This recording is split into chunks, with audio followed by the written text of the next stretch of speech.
There we go.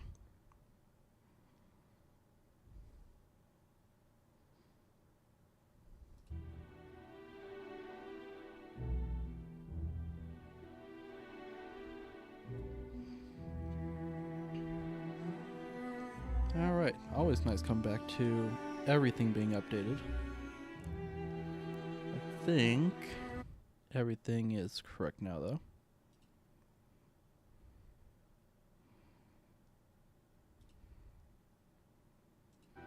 Yeah, that should work. Alright, cool. Welcome back, everybody. It's been a while. We are playing Call of the Elder Gods. It just came out today. I've heard that the first game, Call of the Sea, was very good, so I'm looking forward to this. I promised some people that I'd be playing it when it came out, and here we are. I think I got the options all sorted out. I think I got the controls all sorted out, so let's just jump in and see where we're at. Nope, maybe not. Motion sickness reduction. Yeah, sure. I have not played Call of the Sea. I do not want hard mode. Some interactions are disabled. Okay. I believe the best way to play the game is to leave this mode disabled. Fair enough. Disabled it is.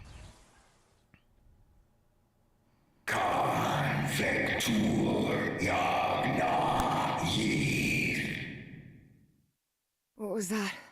Where's that voice? What'd you just call me? Ooh. Ooh, okay. Sensitivity is a little high. Let's turn that down, and that's fine. So the camera rotation, head bobbing off. Great.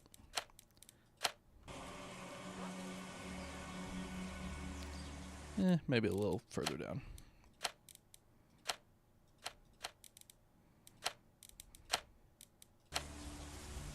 Alright, that's doable. I think we can work with that here.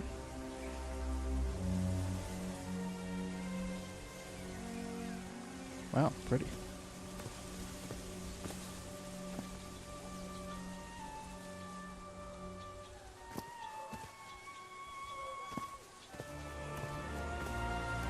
This is the story of a young girl. A girl who had strange and disturbing dreams. If this qualifies as disturbing, you need to get some more interesting I know dreams. this place. I've been here before. This is the ancient stone city amidst the jungle.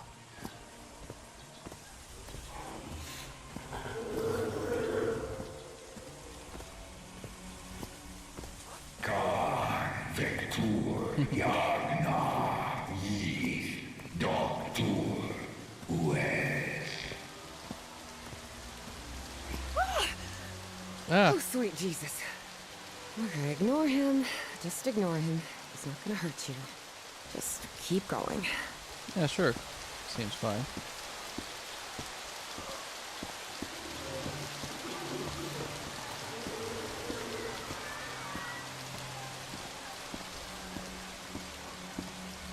This constellation. Where am I? This is not the Earth. This is not my beautiful Earth.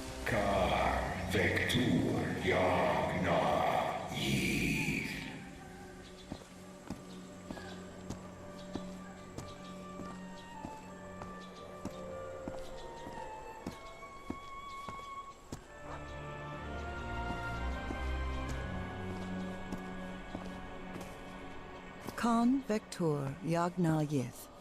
In other words, find a statuette and save my race. Sure. Everybody knows that. Whoop. Oh good, they speak English. Or at least write in English. That's nice.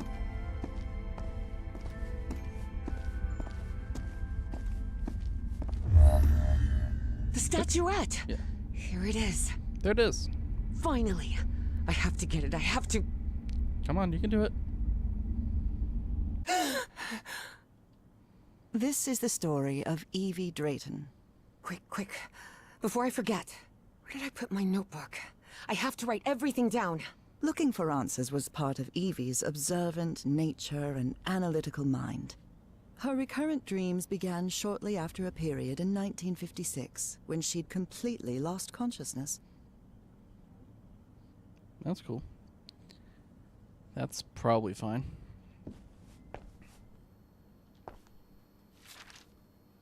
Spitsbergen Island and Svalbard.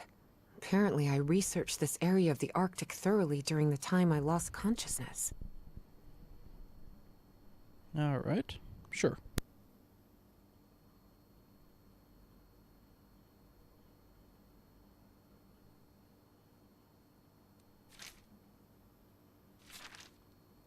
This photo was taken during my amnesia. I don't remember anything about it.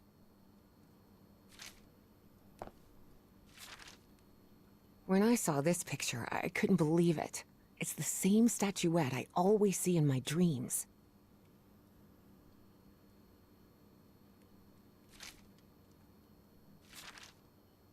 Julian, Beatrice, Herbie and I, we're always together.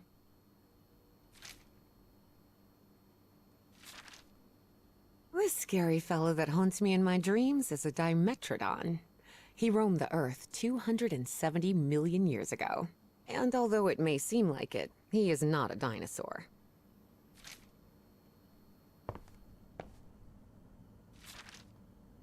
I was lucky to be accepted at Miskatonic. It was one of the first universities in Massachusetts to admit non-white students. Uncle Mo showed me a trick or two when I would help him in the motor shop. Tinkering with gadgets always puts me at ease.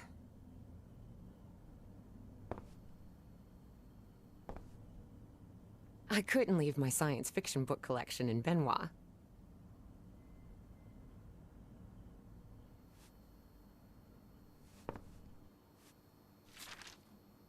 Beatrice, along with me, is one of the few ladies studying physics at Miskatonic.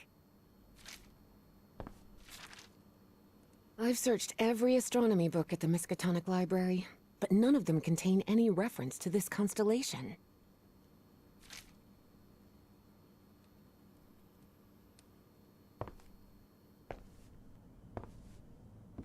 Thank goodness. Still have a couple hours until thermodynamics class starts. Reverend Charlton was adamant that I bring this cross to college. He must think Arkham is a den of iniquity and wickedness. Rhythm and blues is definitely my kind of music.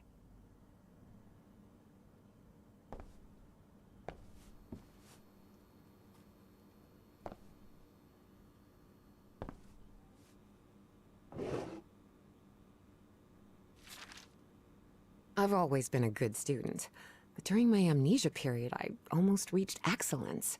All straight A's? I must have written about 1,000 letters to the archaeology dean in Miskatonic, and I've never received any answer. I wish Papa had never taken that job in San Francisco. He'd still be with us.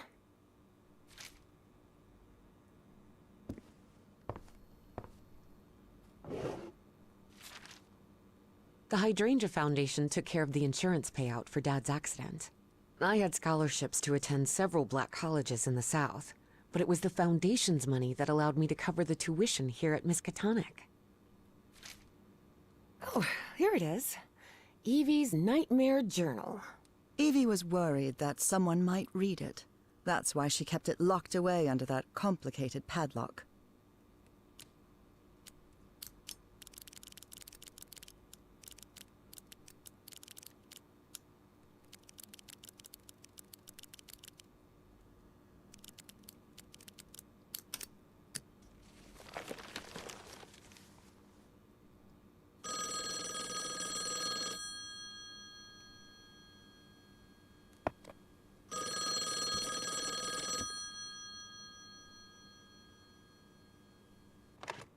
Yes, Is this...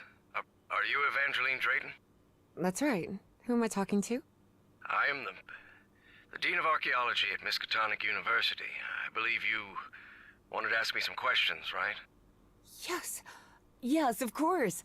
It's a pleasure to finally meet you, Professor Meet me today at 6 p.m. at 5 Prospect Road, outside of Boston. Boston? That's almost a 2-hour train ride from Arkham. I thought Do you want to talk or not? Yes, of course. I'll be there. 6 p.m., Prospect Road. See you in a couple of hours, Professor.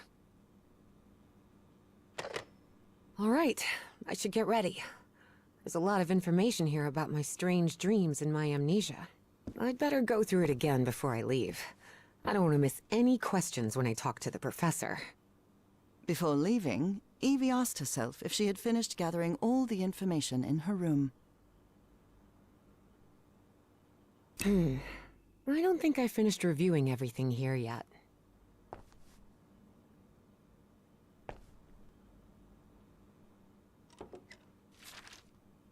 The medical report from my amnesia episode. According to this, I'm as fit as a fiddle.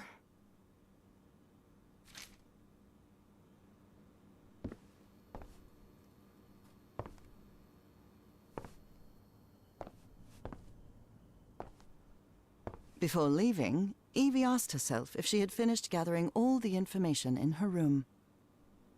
All right, I think I've gathered what I need. As odd as it seemed to Evie that the Dean didn't meet her at the university, her need to know was stronger than her doubts. She was determined to attend the meeting. There, she would come across another protagonist in this story.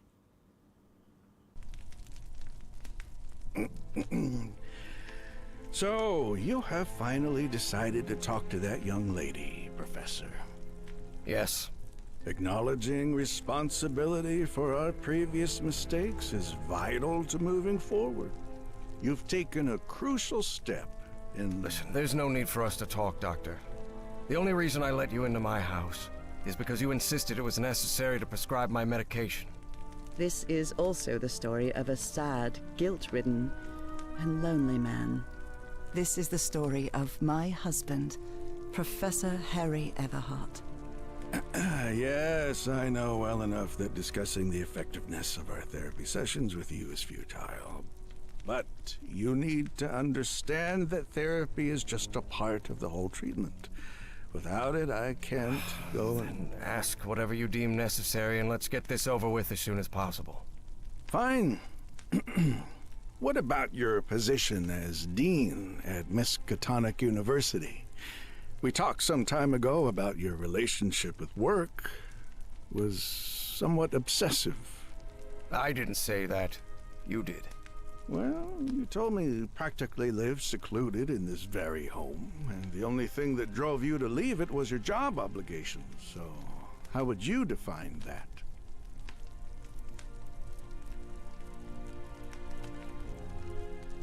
Could be, but my job is the only thing I have now. In any case, I've never been a man of many interests. Besides archaeology, I mean. That was, of course, a lie. And are you happy with that? With your life now? What kind of question is that? Well, I'm asking it because it sounds like you're subjecting yourself to a kind of self-punishment. I am not. Next question. There's another topic you've never wanted to delve into, Professor. Would you now be open to... You're going to do it anyway, so go ahead. Okay. What happened to your wife, Professor? She died at home after a long disease. Harry hated giving details about my death. Especially if those details meant talking about a certain expedition, and deaths other than mine. I see. And how do you feel about that and all? What's my wife got to do with all this? You see, the reason I'm asking, Professor, is because when we began therapy, you mentioned visions. Some sort of oily shadows casting themselves on the wall. You mentioned those visions began shortly after whatever happened to your wife. So, tell me, do you still see those shadows, Professor?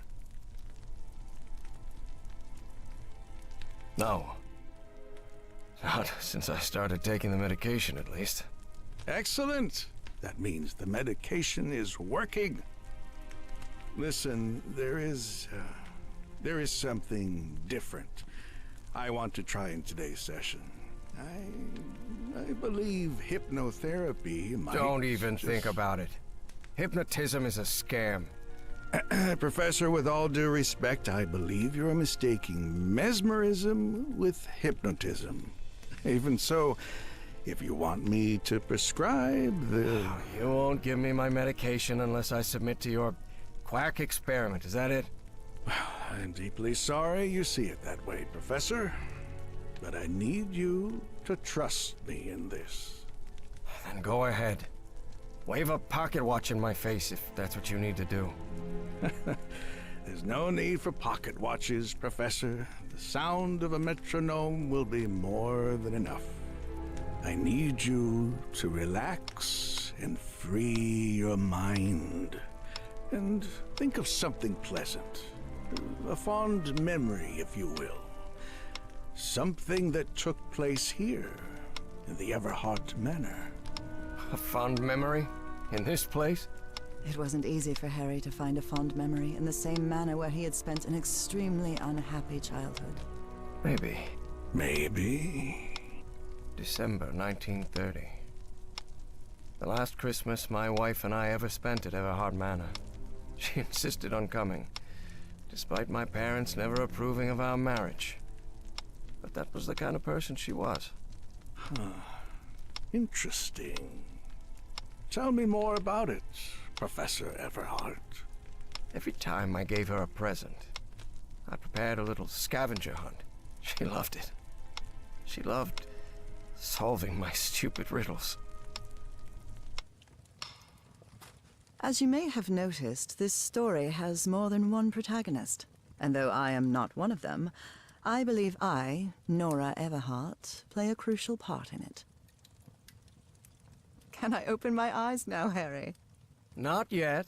We're almost there. Let me open the door and... Now, open your eyes. Oh, look what you've prepared. It's another one of your scavenger hunts, huh? Of course, old pal. Now, if you want your present, you'll have to earn it. Can I use my journal to write down clues? Well, technically that's against the rules, but I'll turn a blind eye this time. You're so kind.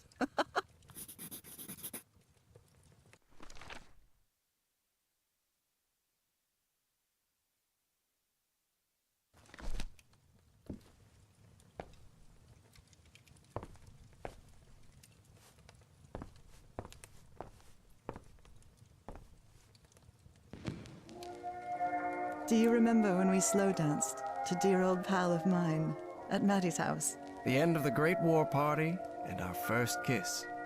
How could I forget?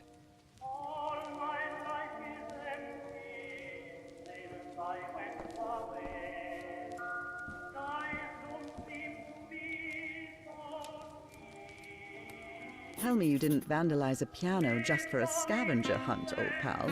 Nora, who do you think I am? It's just crayon. Wait, there's something wrong in this memory. This wasn't... Ignore it. Focus on that moment. Your wife. That happy memory.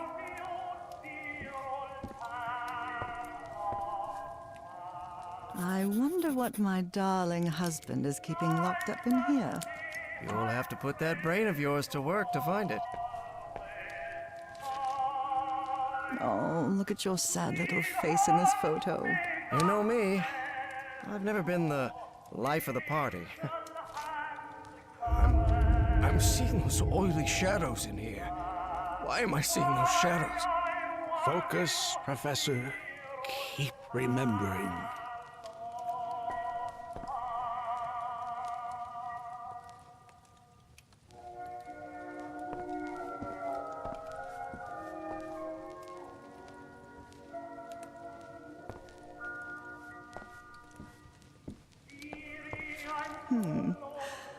What are you up to now?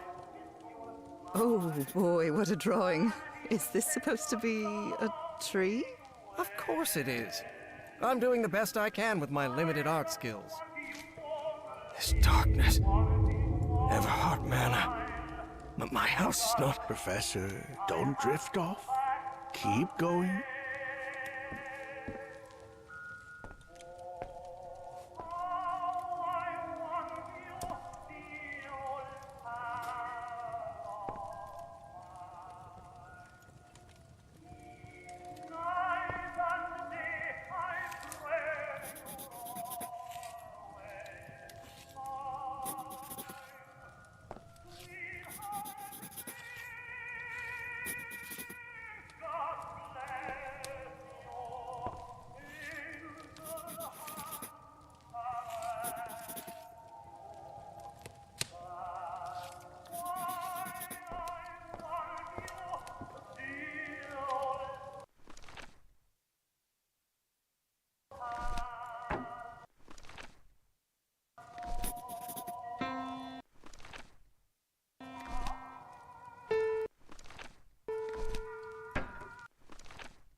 A new decade.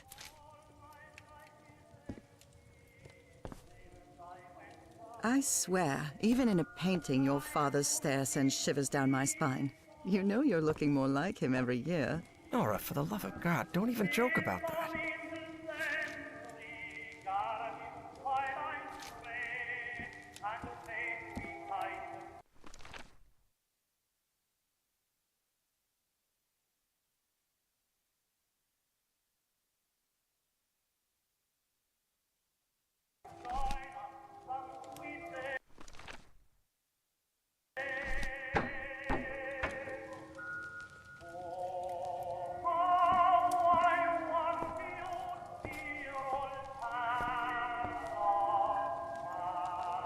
Do you remember when we slow danced to Dear Old Pal of Mine at Maddie's house? The end of the Great War Party and our first kiss. How could I forget?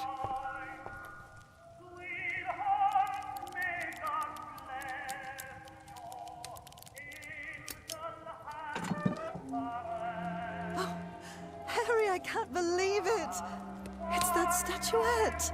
And it even has a black ooze orb. Just what I wanted for Christmas. No. Wait. What do you mean a statuette? Don't touch it, Nora! Keep going, Professor. It's important. Where is the statuette now? You're no psychiatrist. Who are you? I'm not going to ask you again, Professor Everhart.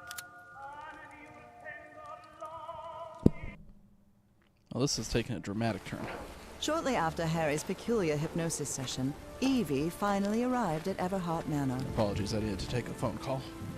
Prospect Road 5. Here it is. Professor Everhart. It's me, Evangeline. Wait. What is going on here? Professor, is everything all right? Most people would have turned away and left, but not Evangeline Drayton. She had been waiting for months to talk with the professor. No way was she letting it slip away. So, she decided to climb over the walls of the Everhart Manor. As you do.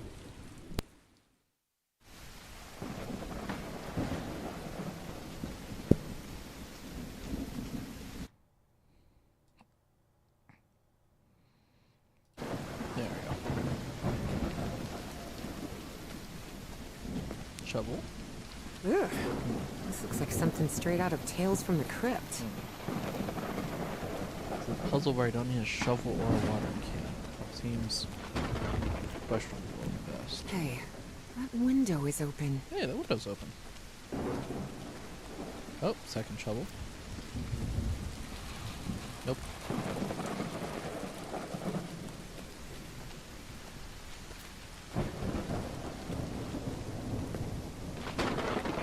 Third shovel. Professor Everhart. It's me, Evangeline. Hey, Professor Everhart, I'm breaking into your home. You good with that? You cool? It appears the Everharts have been quite well off for generations. Or so they used to be. This fellow really looks like the professor, but it's not him. That must be Elizabeth Everhart. She looks sad. The Everhart children, Harrison, Madeline, Richard, and Donna. Okay, I could have gotten all of that from reading the plaque. Alright, that's just bad storage.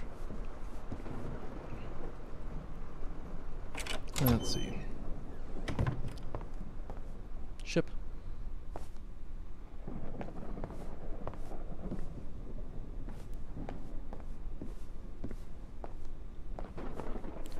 Nothing to see there, I guess. Wow, look at the size of this library.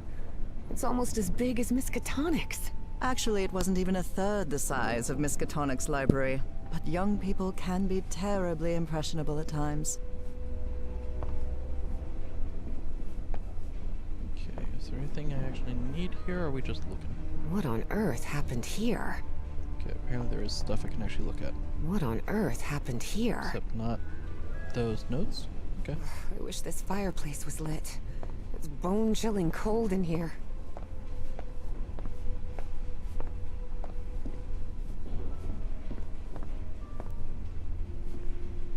That looks like something. Evangeline had never pictured the professor as anything but a hermit.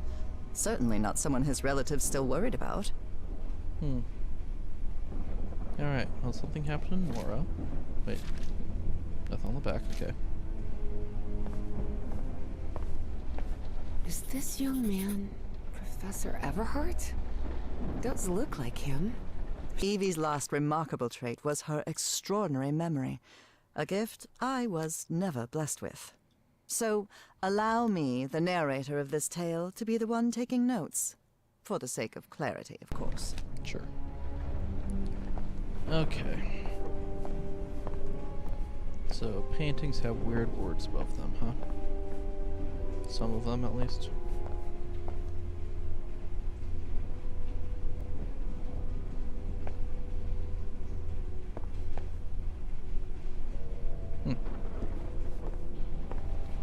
Oh. Good thing the skull is fake.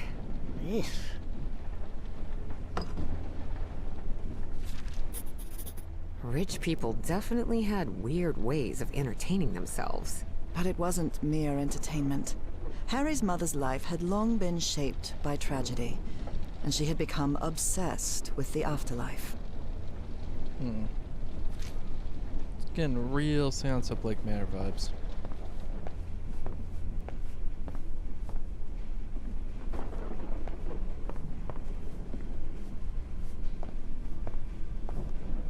Dyer was my applied geophysics professor. He was very strict. Strange character. Okay. Well, that didn't get written down in my notes, so clearly it's completely unimportant.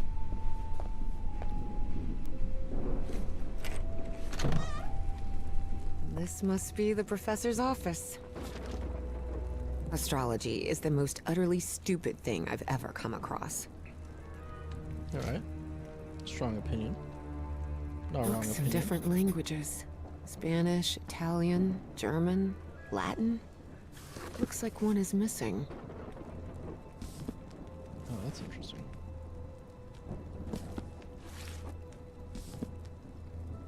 Huh.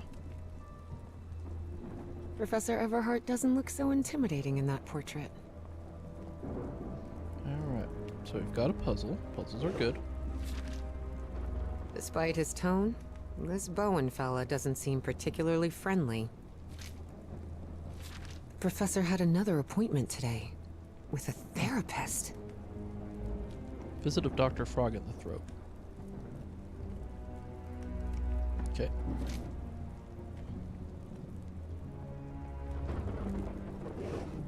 Key. A key? I wonder what this opens. Probably a door. Nora and Harry? The professor was married.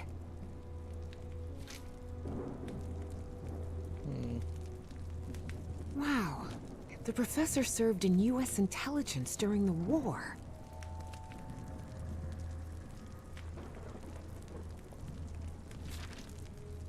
The greenhouse. And the mausoleum. Okay. Greenhouse and the mausoleum. So we gotta go into the mausoleum, Someone lit the fireplace. get the This key to room go is into the still cold. greenhouse. Probably get some sort of crank or symbol that unlocks a different door.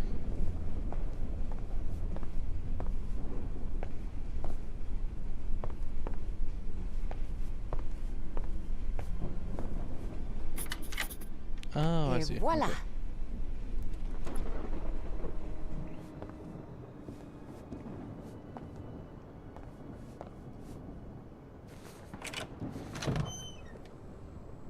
Who opens doors like that?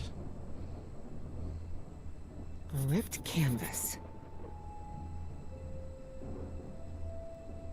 The man's definitely a dead ringer for the professor. She opens doors like she's expecting to come in shooting.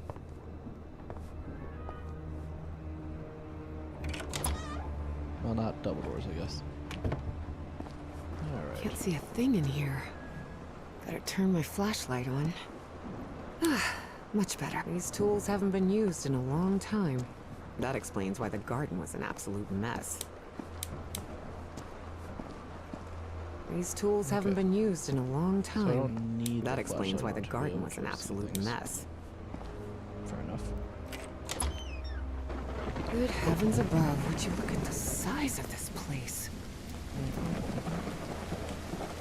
Well, it's a greenhouse. This is a well. Probably has a key in it. Looks like there's a symbol carved into that bucket. Is that a fish? Sure. This vase-like thing with a face engraved on it can be rotated. What kind of madhouse does the professor live in? It's wild. Who would have a rotating vase? It's raining cats and dogs here. Good atmosphere in this game. Like, art-wise, it's very nice. Very well done. Oh. Interesting. Careful. The stone staircase is slippery.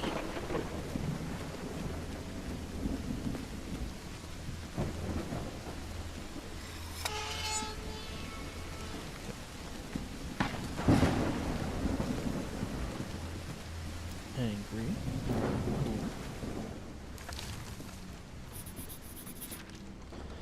Hidden room? Mother's portraits, get rid of all Mother's esoteric junk, accept the hidden room, cut down burn tree near Nora, call Rich or Maddie. Okay. Interesting.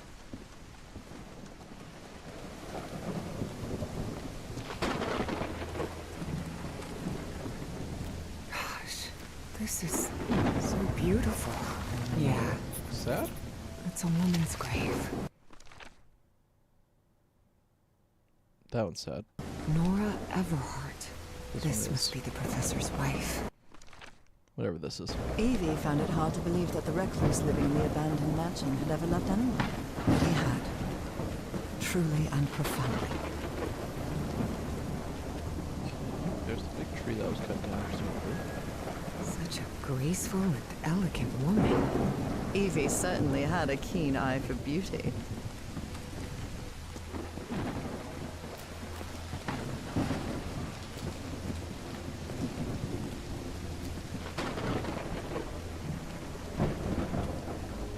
Darn it. This door is locked. Oh,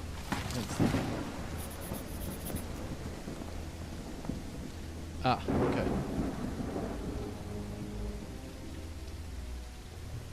What kind of a door is this?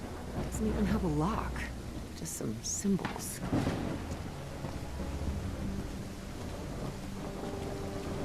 Interesting.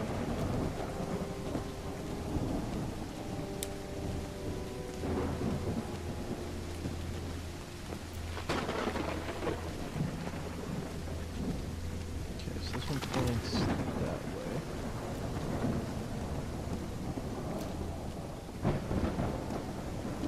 Okay. That should be pretty straightforward, I think.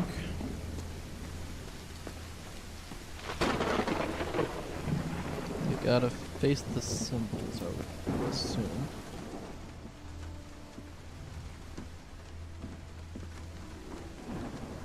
Question is just, where are the symbols? Maybe this one goes this way?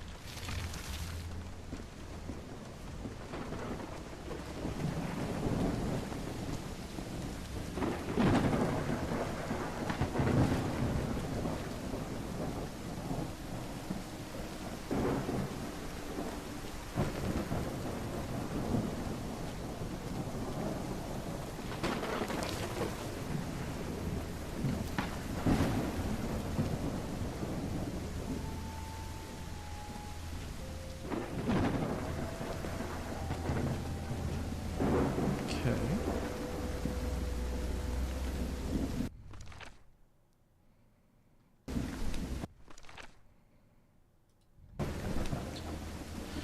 Alright, so it's supposed to be facing a triquetra.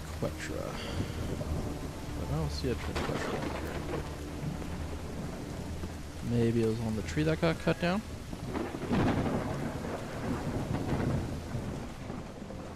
This one's angry. Angry faces the fire. Yep, that makes sense.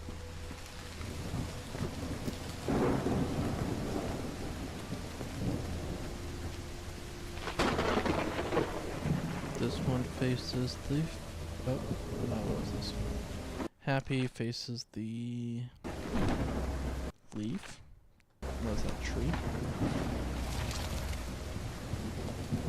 Yeah, assume it's a tree, because otherwise it's looking towards the bushes already.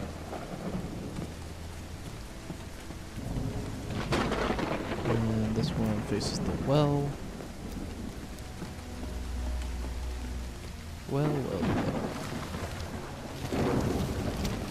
Yeah, let's give that a shot. I think that was 5. 1, 2, 3, 4, 5. Yeah.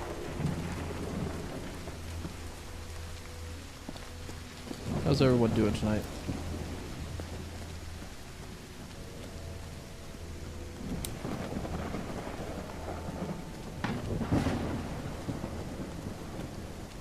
What kind of a door is this? Doesn't even have a lock. Just some symbols. Okay. Sleepy is allowed.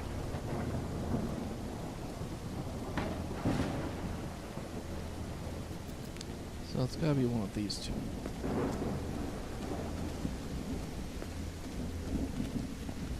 Sleepy is very much allowed.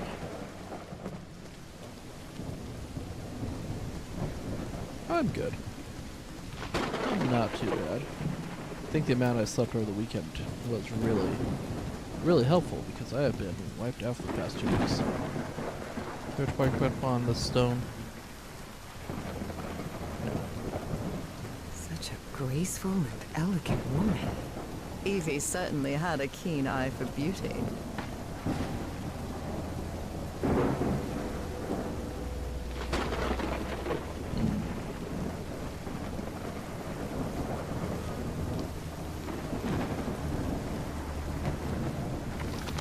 Guess we can try that. Yeah, it's been a little busy recently. Feel a little bit bad. I think I missed like 2 or 3 weeks of streaming in a row because of life events, which, you know, happens, but it's definitely been a bit of an ordeal.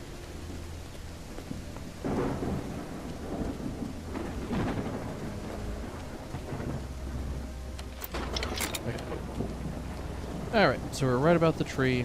It's got to be the one that's facing the other tree. Maybe it needs to face the bush. We'll give that a shot.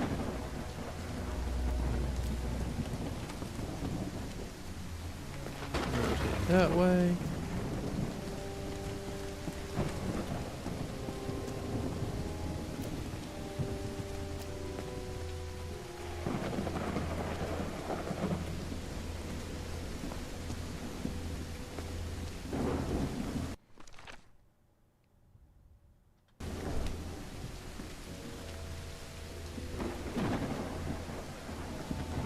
There's no way that's supposed to indicate facing the light, right? What's this? Oh, there it is. I see it now. It was hiding behind the bushes.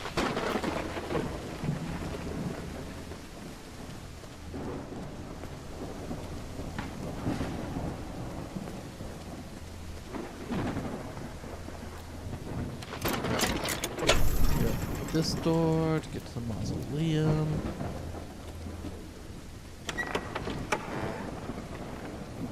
It's a weird mausoleum. Maybe this guy was in the army? Okay. Found her path in the shadow of morning? Father, husband, and servant of the people. This must have been the professor's father. That's from the Bible. Psalm 1, verse 1. This person must have been quite devout.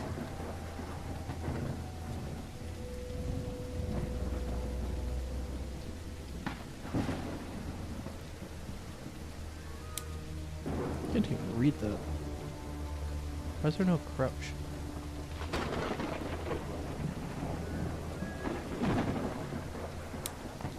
Alright. Oh, key. This definitely looks like the greenhouse key. And an important book, I guess? In loving memory of our firstborn oh dear. A dead child. This is simply heartbreaking. The inscription on the frame reads, Praeterita mutare. Harry rarely spoke of his brother John, mostly because he had never known him. The boy had died years before Harry was born. Still, he believed that tragic incident had played a critical part in his mother's obsession with the occult. Yeah, and it could be a clue. Now it's open.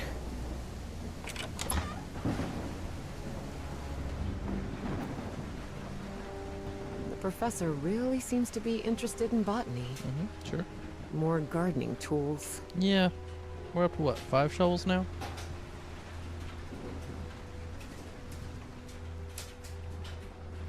These white flowers are scattered all around the mansion. It appears to be a Spanish edition of the science fiction novel The Future Eve. I'll keep it, Sure. just in case. Okay. Well, we got the book. At least one of the books that needs to go in the bookshelf. The paintings have enough of the words. I feel like we only need one more painting and we'll have all the clues, if there is some sort of order we need to put them in. Which would be my guess. I don't think we have a lot of other places we can go in this. Oh, nope. Shovels over here. In this mansion. I guess we could go upstairs. See what's up here. Looks like the professor's father was involved in politics. State senator.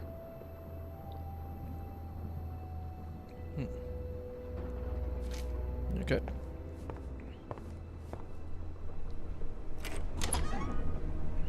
Okay.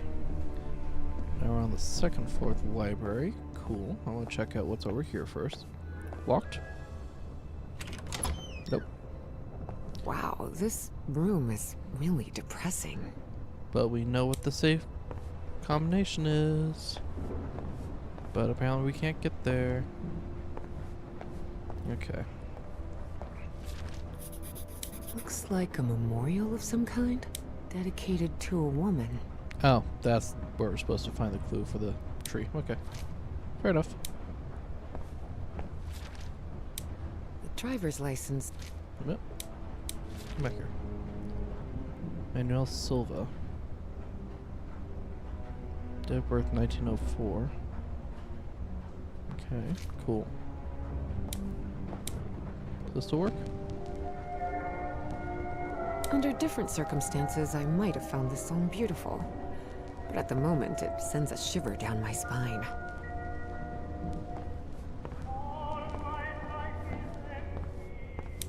Okay. Well, where do we go from here? Let's check this end first. What's over here? What have we got? Oh, That expedition must have been quite important for him. angry Oh, fish. it had certainly been important to us. So Professor Everhart set on an expedition to the Pacific. I never pictured him as an adventurer. Cass insisted on promoting the expedition. I thought it was a good idea. I was wrong, so wrong. Had Father given me the funds, I'd never have needed her. Mr. Everhart's wife is reported to be suffering from a rare and yet unidentified illness. Okay. Fair enough. Such odd totems. Are these fishes? Fish.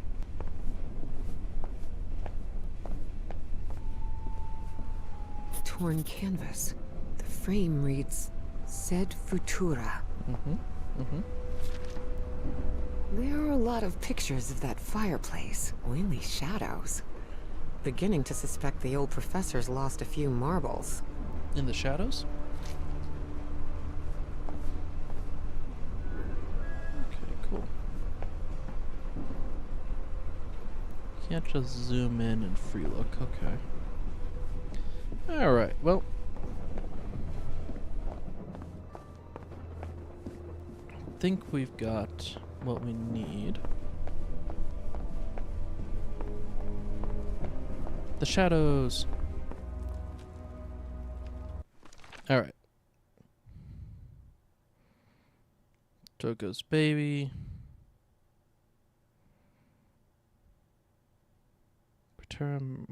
Mutare. Okay, so you go over here. And then possums goes right here. Put some possums over here. And then the future goes right here. Secret compartment? What? Evie had never been good with languages, least of all a dead one like Latin. Even so, she managed to grasp the general meaning of the phrase. We can't change the past, but we must anticipate the future. See you, Unbelievable. There's some kind of secret compartment in the fireplace. Feels like a mystery novel. Cool. It looks like a music box of some sort. Can I not crank it? There we go. Really?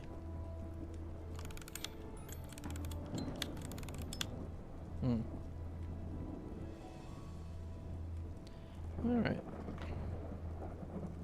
Fair enough. Okay. Back to the fireplace.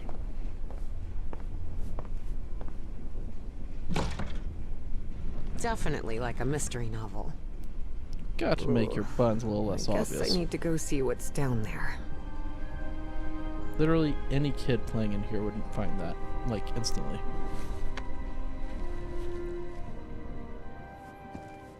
Professor!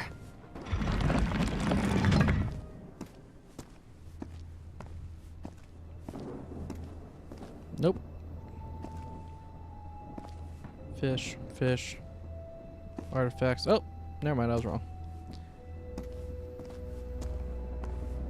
The statuette's broken. And the sphere. Shattered to pieces. Oh my gosh, what could have happened here?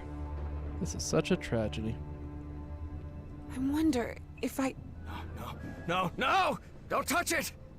Oh, hey. Touch it. Touch it. Touch it? Introductions between strangers are always a bit awkward.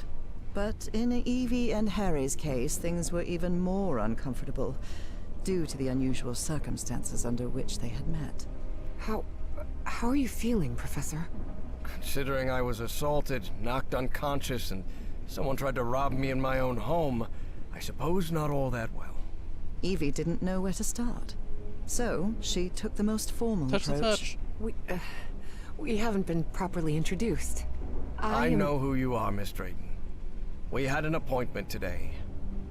And I can also imagine what it is you want to talk to me about. Evie was taken aback. He knew? So Professor Everhart had read her letters after all? I suppose you have some questions for me, so go ahead. Not particularly. Not the bad touch. Only good touch. Who's Sure. responsible for all this? For the robbery? Dr. Frog in the throat. Who?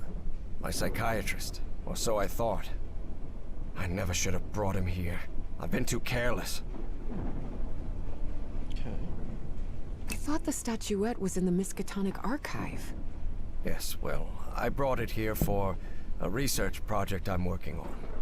About ancient civilizations. Harry couldn't come up with a better excuse than that. Because I've hidden it in my own house to keep prying hands from succumbing to the terrifying powers of the Elder Gods sounded infinitely worse. Yeah, tomato, tomato. Statuette is in pieces. What happened? I destroyed it. You destroyed it? Yes. It was better than letting it fall into the wrong hands. Evie felt frustrated. After all the effort it had taken to get Professor Everhart to agree to talk with her about that statuette. And on that very day, that curmudgeon shattered the relic into 1,000 pieces. Whoa, language. I read in a Herald article that the statuette was found in an excavation in Virginia. Is that correct? Yes. In the caves near the Rappahannock River. It was led by a professor from Miskatonic, right? Paisley or Presley? Nathaniel Wingate Peasley. Yes, Peasley. Do you think it would be possible to speak with him? No. He's dead. He passed away a few years ago. Of natural causes. Or so I hope. I'm shocked by this news. What is, or was, that statuette? You haven't touched any of the pieces of it, have you? No. You made that very clear. Good. Because that black orb is made of... Harry thought of telling her the orb contained the blood of an Elder God that came from beyond time and space. But he chose not to frighten Evie for now. This is what A it's very like trying to have a dangerous conversation with substance. me. Dangerous? What do you mean? Is it toxic? Worse than that. I've seen people lose their sanity and their health just by coming into contact with that substance. But there has to be more, right? More of those statuettes. I really doubt it. Are you sure? Because I'm convinced of it, Professor. And why are you so convinced of that? I've seen them. In my dreams. What are you talking about? Dreams about What'd you strange say? and ancient artifacts brought Harry bad memories. For personal reasons. My dreams.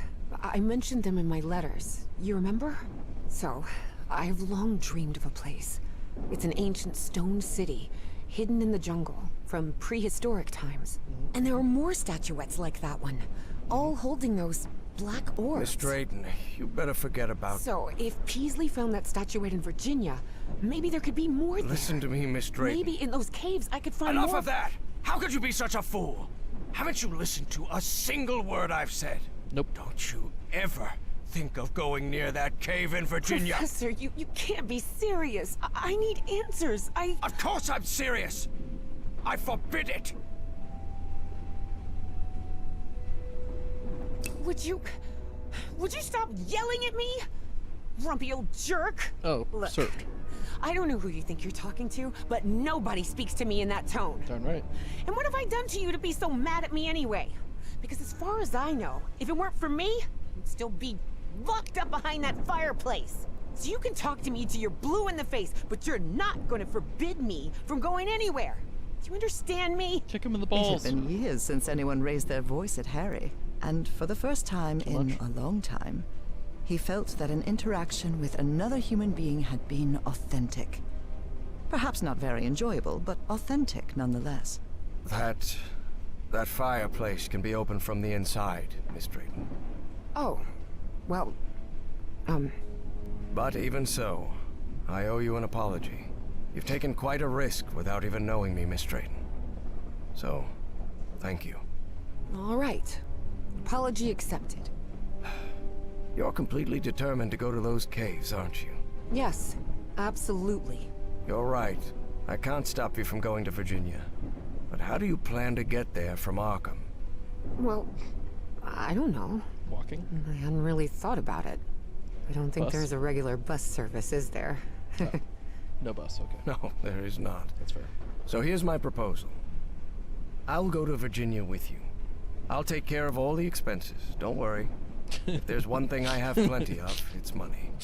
All I ask in return is that you please follow my instructions while we're there. And be very careful. We'll look for whatever it is you want to find there, and then we'll leave. Agreed, Miss Drayton? Yes, yes. Thank you so much, Professor. And don't worry. I promise I won't get in any trouble. Harry couldn't help but doubt that Evie would keep her promise. But even so, he immediately liked that sharp-tongued and stubborn girl. Which made sense. Harry had been a good friend of Evie's father, after all. Yeah, perhaps not enjoyable, authentic nonetheless is a pretty good epitaph. Not gonna lie. Here we are, the Rappahannock River Caves. Of course. But this place is closed off. It is indeed. Apparently one of the excavation members died in there. An archaeologist named John Teague. That's why the government shut down the dig shortly after the statuette was found. It is indeed. So Anyway. what we're doing here is illegal? If I told you that we were trespassing, would that stop you from going in, Miss Drayton? Not really. Then go ahead, please. Here, take one. We'll use these to stay in touch. Apparently, the Touch and cave touch. branches off into countless tunnels, forming a maze where it's easy to get lost. So watch your step, because the... Evangeline! Oh, no. Miss Drayton! Miss Drayton, can you hear me? Are you alright? Of colossal caves and ancient relics. Yeah. I think so. Barrel. I'm safe. I'm on the path. No? Okay. Follow the excavation trail. It'll lead you to the underground lake. Okay.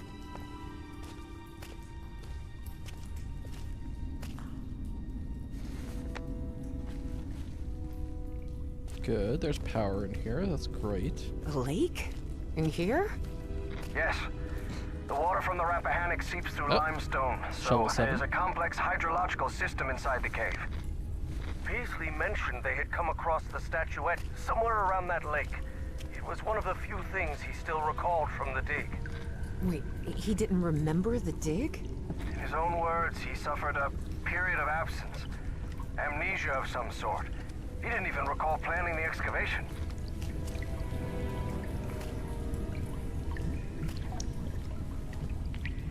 Okay. Oh, shovel number 8.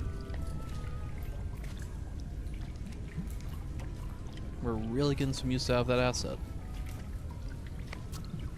Professor, you won't believe this, but I had amnesia too. I don't remember anything from September to November of last year. When I came to, I was surrounded by books and articles about a place in Norway called Spitsbergen. Spitsbergen. Isn't that near the Arctic Circle? Professor? Professor! Do you hear me? I had amnesia too. When? I don't remember. Oh, is there a thing? There's a thing. Well, everything was properly cleared for the excavation. No doubt about it. Okay, cool.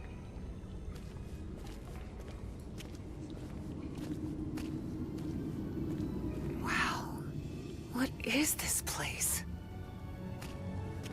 Miss Drayton, over here. I'm here. I'm glad to see you. I thought you'd gotten lost. Are you all right? Yes, thank you. You weren't lying about those tunnels. Have you found anything, Professor? This mural.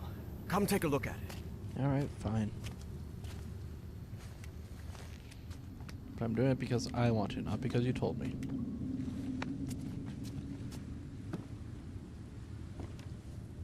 What do you think this means, Professor? Warnings? Directions? Timelines? For now, it's hard to tell. We need to find stuff and replace it. Notice Alright. how, even though the stone seems to have been carved millennia ago, the lines repeat with an almost rhythmic cadence. It's as if they were trying to convey a coded message. What do you think? All of that was Greek to Evie. Her world was equations and laboratory experiments, not decoding ancient languages. Well, I'm no expert in architecture, but I think I've seen structures like these in my dreams. Really? Good. Good. That means we're on the right track.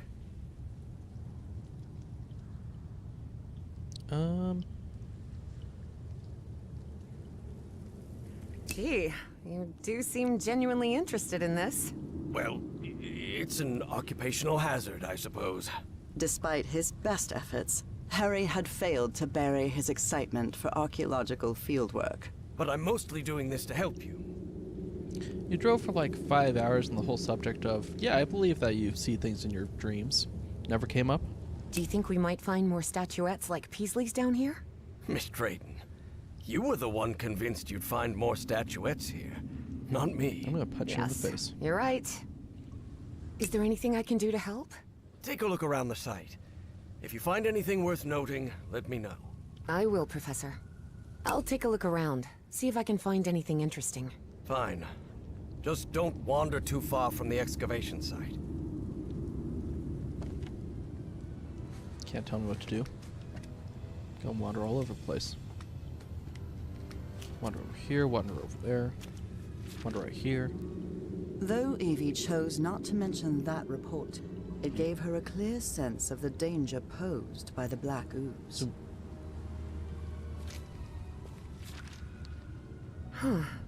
The wording here is peculiar, to say the least.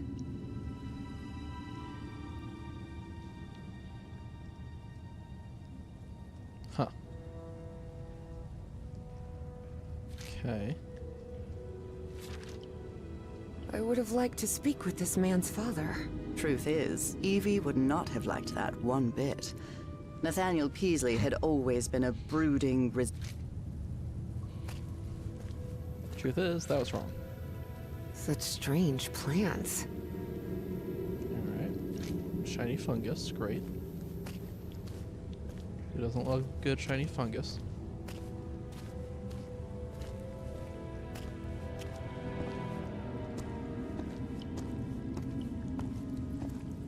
I see some sort of control panel here, and what look like piano keys? Sure. Please refrain from touching anything, Miss Drayton. Touch it. No, this isn't working. Can't tell me what to do.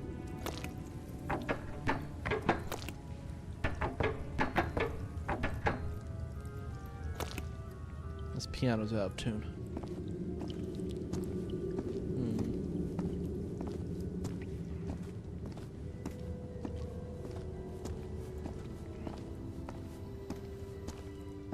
Alright. Here's another one of those murals, and it looks better preserved than the one you're examining. Excellent. When I'm finished with this one, I'll come take a look. Okay. So something to do with water levels, huh? You play the piano and the water goes up and down? Is that what we're looking at? I found some diving equipment. Ooh.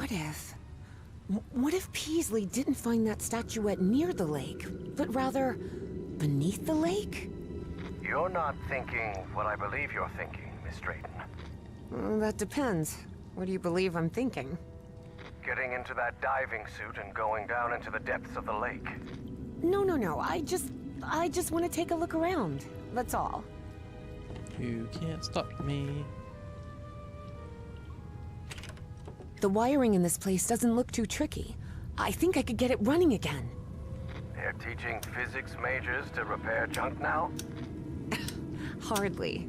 My Uncle Mo showed me the ropes. He and my dad had a workshop back in Benwell. Now it's working. Yep, that's basically how to be an electrician in a nutshell.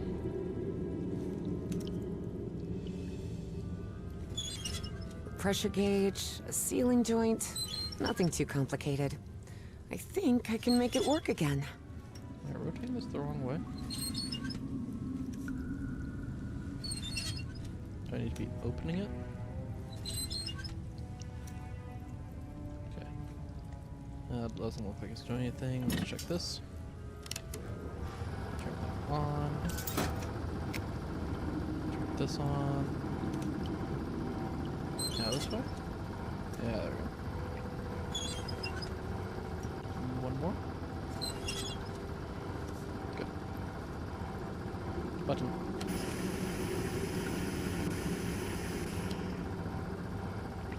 Oh.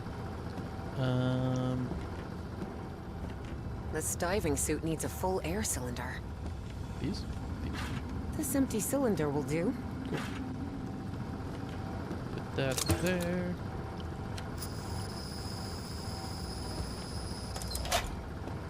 Well, it must be full of air now. Sure. Seems like a telephone for communicating with the diver. It seems they found the statuette in the depths of the cave's lake. Evie deliberately chose to omit that the man in the photograph had been entirely covered in black ooze. Okay. Air compressor. Oh. Looks like it works in the same way as the one we had in the workshop. Except for diving cylinders instead of car wheels. Right. Instructions. Would have been nice. Professor, have you read this report? Does Project Kronos mean anything to you? No, I've never heard of it. Just rotate. Okay. Alright. I've found a report stating that the entire cave may function as an open-tube acoustic resonator, sustaining standing sound wave patterns. Yes, could be. Harry was a scholar rather than a scientist. Of course, he hadn't understood a word of Evie's scientific jargon. What do you mean by this word? Sound. Shovel number 9.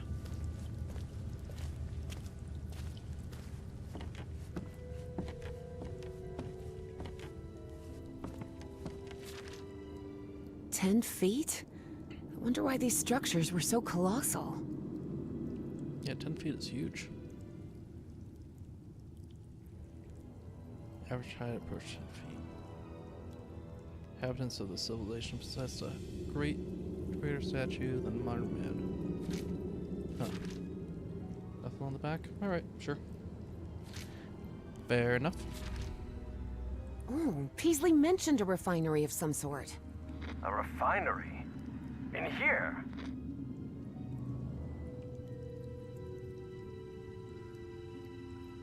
Okay.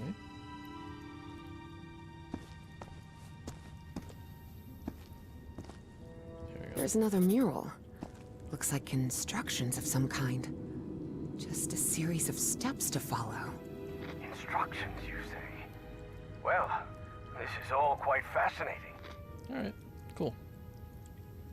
So we get the thing, we put it in the thing, we put the black ooze in the thing, we heat the thing up, and then it gets charged. Cool, cool, cool. Let's... Is there anything else? Anything over here? Oh, tent shovel. Alright. Nothing over here, nothing over there. Great. This is probably the thing that we need There's to put some the thing kind in. of stone dumbwaiter here. What? A dumbwaiter? You're a dumbwaiter. You won't believe it, but I managed to get the whole diving system working. The suit is ready to... What? Didn't I tell you to leave that damn suit? But Professor, You promised you wouldn't get into any trouble. That's why I brought you here, remember? Yes, you're right. You're right. On the suit. Of course I'm right. What were you thinking? On the suit. On the suit. Forget about going down into that lake. You hear me? Okay, Professor. Sorry about that. Can't tell me what to do. Evie knew perfectly well that going down into the depths of the lake was not only dangerous, it was reckless. Besides, she had given the professor her word. So she asked herself if she really wanted to go down there. And the answer, of course, was yes. There we go. Professor, can you hear me? I'm sorry, but I'm going down. What? What? Are you out of your mind? Don't do it! You're going to... I have to go, Professor. I'm sorry. I'm not even sure last time I throw one her note.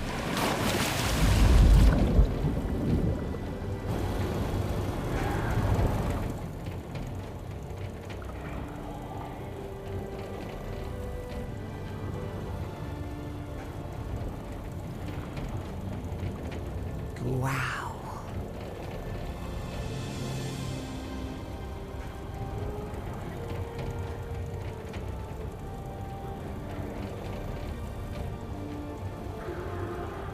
Frankly, I'm more impressed with this perfectly functioning underwater elevator.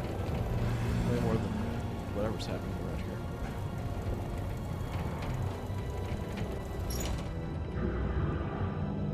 Oh, I guess it's just a pulley. Okay, that makes more sense. Evangeline? Evangeline! Can you hear me? Yep, I'm here, Professor. How could you go down there on your own? That was utterly reckless. Don't you realize the danger you're in? Come back up right now. Please calm down. It's all right. I just want to take a look down here. Evie felt she was so close to finding answers. And she was already down there. What harm could it do if she just took a look at that refinery? This is madness. I should have been the one to go down. Professor, how could you possibly go down here at your age? What do you mean at my age? I'm only 67. Oh, I'm sorry. I thought you were like 80? Harry found himself thinking he might have let himself go too much. 80 years old? Really? Oh, must be the beard. Tell me what you see, please. It's hard to put into words. I never imagined an underwater cave could hold so much beauty.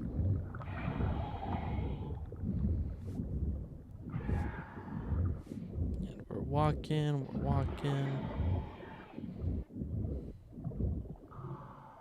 We're admiring this weird rock formation, alright? We're walking. What's happening?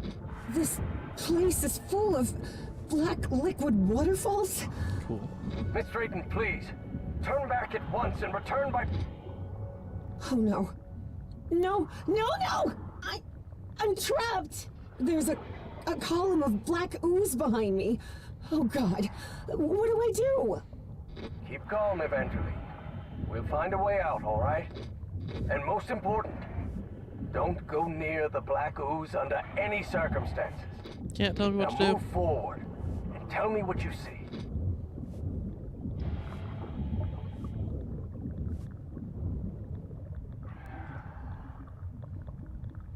That was disappointing.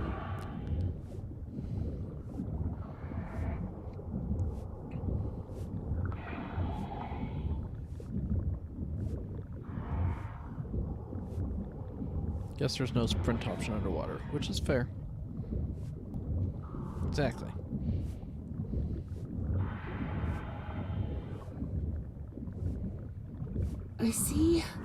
I see a ladder. Someone from the excavation must have made it this far. Climb it. The farther you are from the black ooze, the better. That can't be empirically true.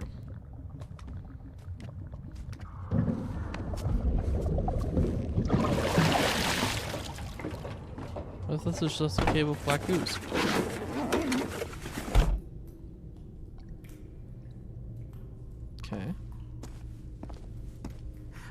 of the water.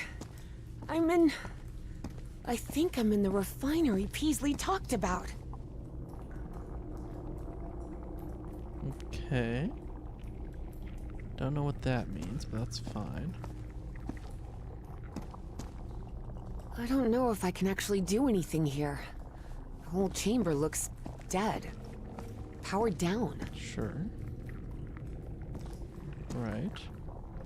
This is a whole pool of black ooze. Great, great. Probably fine. Nothing to see here. Okay. Nothing's clickable yet.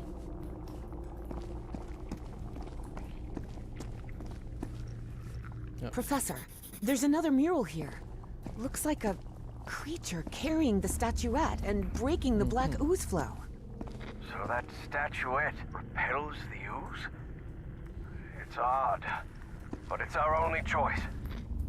I can see the other end of that stone dumbwaiter. Wait, what? What is it, Miss Brent? It lit up. Everything in here just lit up all of a sudden. Sure. Giant on switch that you can step on. Alright. I can see one of those murals in here. But this one is massive. Wait a minute. I know this. I've seen this hundreds of times. In your dreams? No. At the university. This is a blueprint. A technical drawing. Thousands of years old, but that's what it is. And you won't believe this, but everything in here runs on... Black ooze. How could you possibly know that? I just know. Tell me what else is in the mural. We just call that, you know, oil in this day and age. Alright, so that's the underground thing. What is this? One of those towers is loaded with statuettes. Okay. I told you so, Professor, Evie thought of saying. But seeing the mess she'd gotten herself into, she figured it wasn't the right time to brag.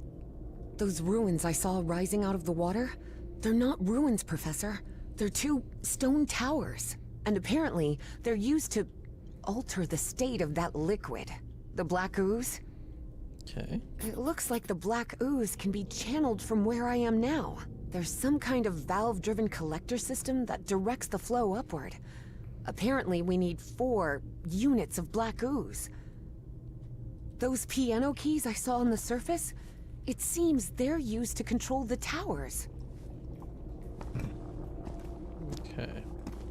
Got it. Turn that on. I see. Okay.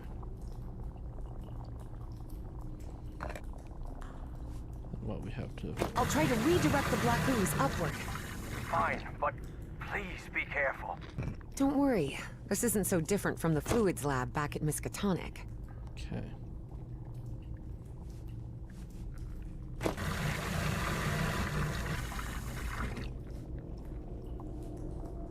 Okay, so that just flushes it, I guess. Wait a second, can we... No, that's not what I wanted. Okay. And then 2 units go over here. So we get 1 unit of black ooze there. And then we flush this. And we repeat.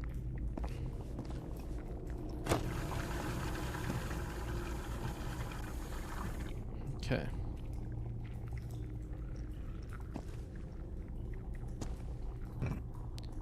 Like that.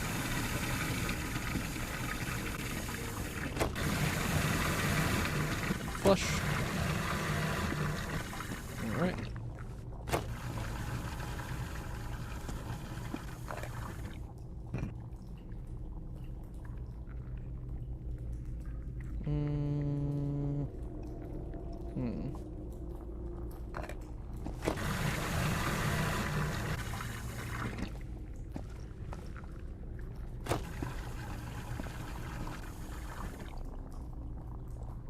How does that work? Would have 1.5 go over there.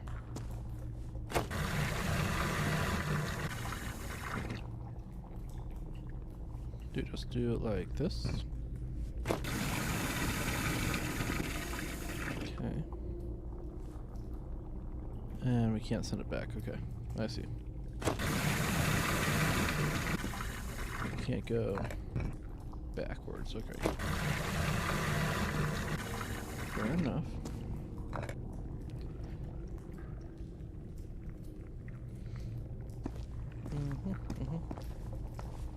So then that will be one.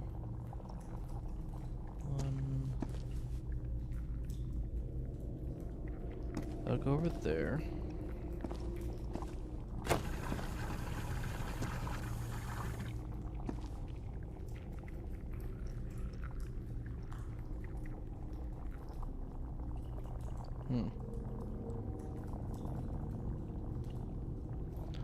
There, I messed that up.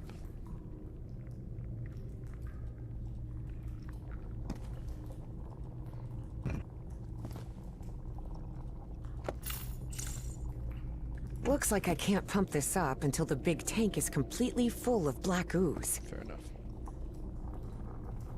Okay. Right. So... No, we can't pump that backwards.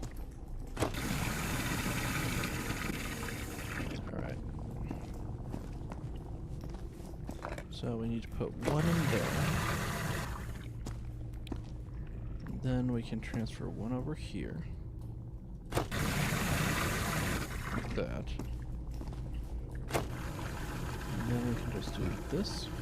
That goes up there? Yeah. Alright, I think I've got it. I've redirected the black ooze upwards, so... Yes. Something's happening up here. Let me take a look. Change perspectives. Push the buttons. What is that? Harry's fascination was growing. Here he had living proof of an ancient civilization with technology beyond anything he had ever seen. Okay. Do we have instructions on how to do this?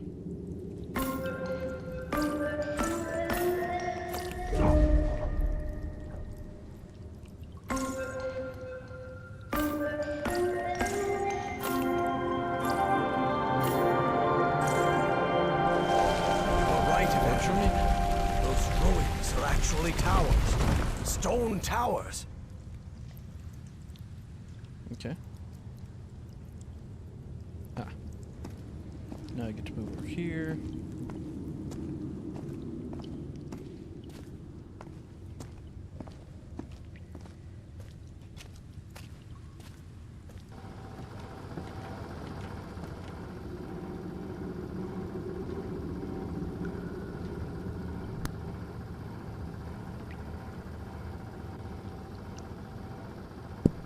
Aha, okay. Completely forgot to actually set up my stream deck correctly. Much better. No, not now, damn it. But the oily shadows Harry saw obeyed no reason. They simply appeared when he least expected them. Though the reality of those shadows was, of course, far more complex than that.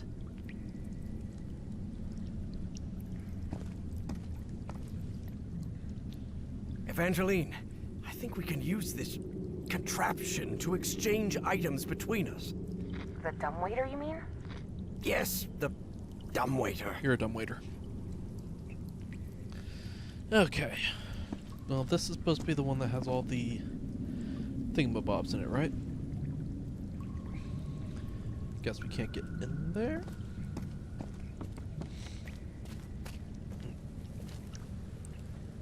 Come on.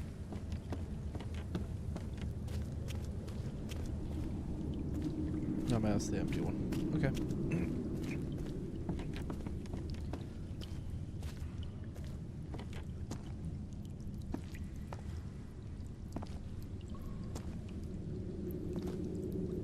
Evangeline, I think we can use this contraption to exchange items between us.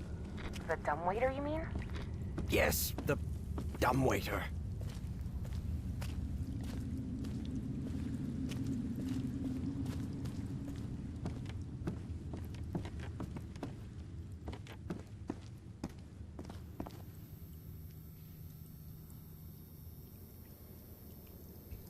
Okay. Well, that was cool and all. But where's the little statue that I'm supposed to put in there? Or something else.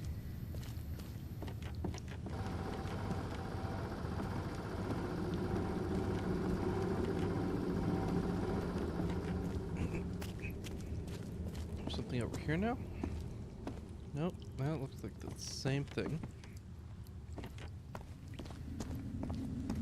Okay.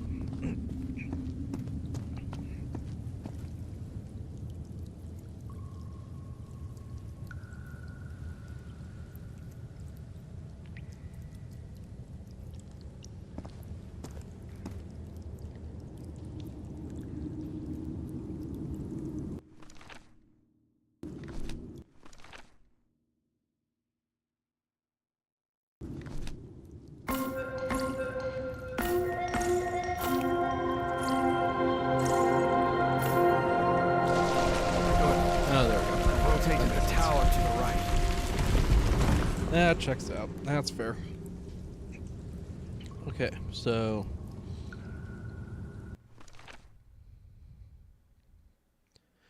that's the one that's supposed to have all the stuff in it, right? Do we have to rotate again? Guess we'll find out. We'll do some Zelda Ocarina stuff.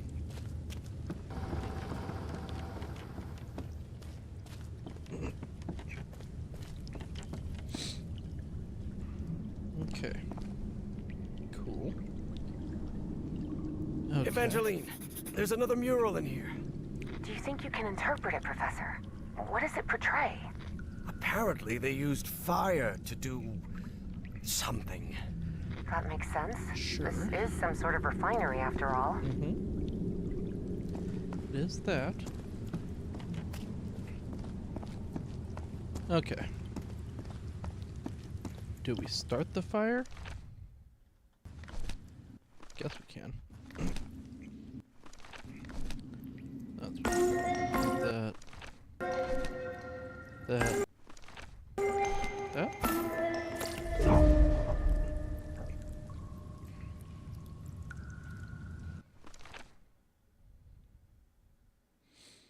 Four 415. No, it's 4253.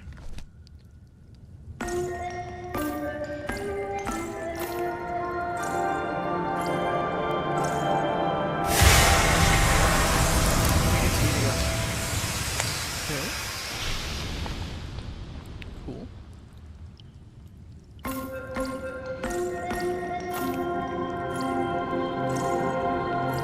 Let's do some application. I think that's as far as the towers can move in that direction.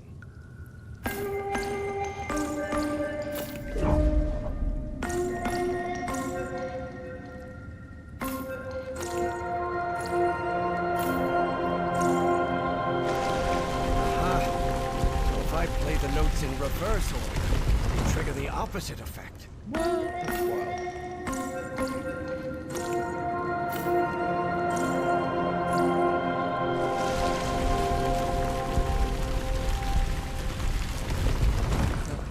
Still more? I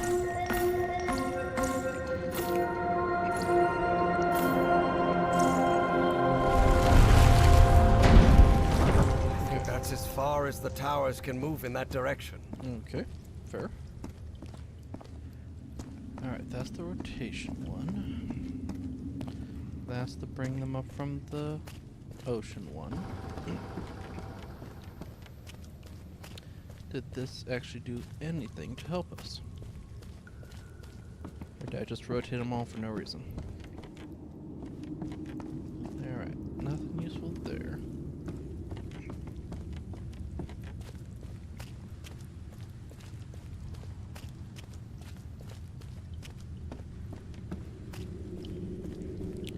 Nothing useful over here, I wouldn't think. Yep. That's interesting. Okay.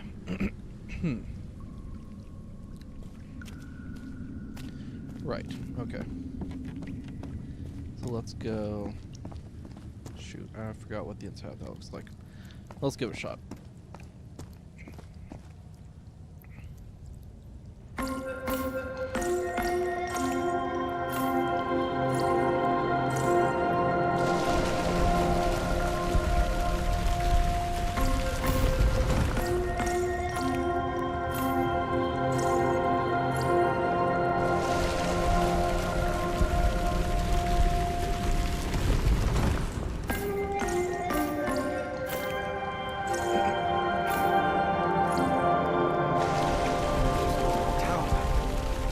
I think I'm beginning to understand how their language works. Okay. Rotate, rise, fall, fire on and off. So now that's lowered. Does that do anything for us?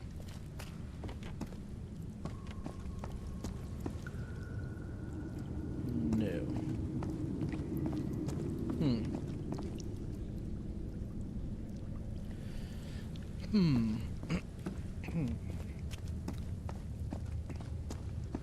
Okay. What if we did?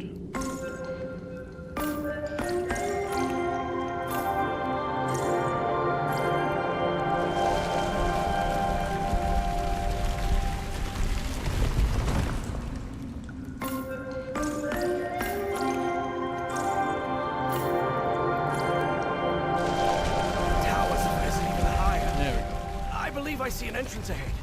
Alright. Fair enough.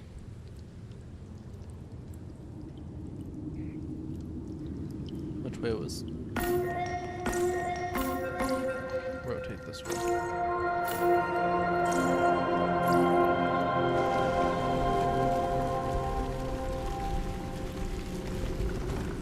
Okie dokie.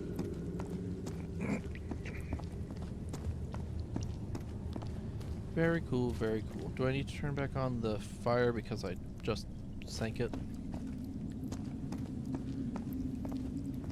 Maybe.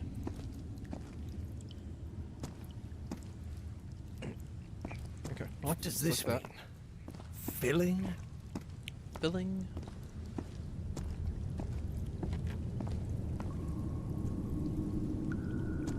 Should be a whole lot easier if I had a statue to actually use it. Oh my. What is it, Professor? You were right. This stone tower is filled with statuettes.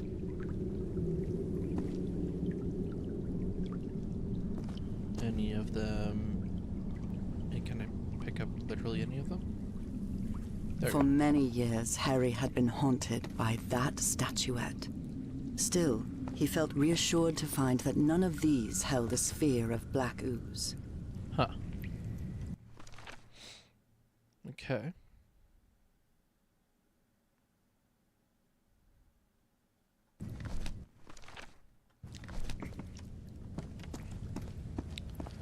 So presumably we just put The that in statuette there. fits perfectly. Then we fill it. 1, 4, 2, 3.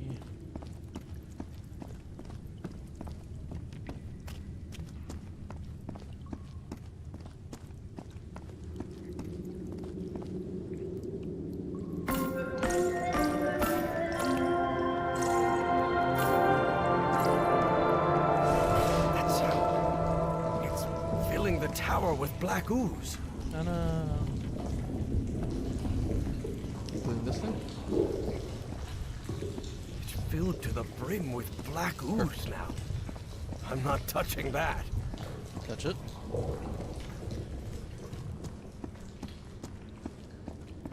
Alright, now... What's fire? 415. Nope. 4253.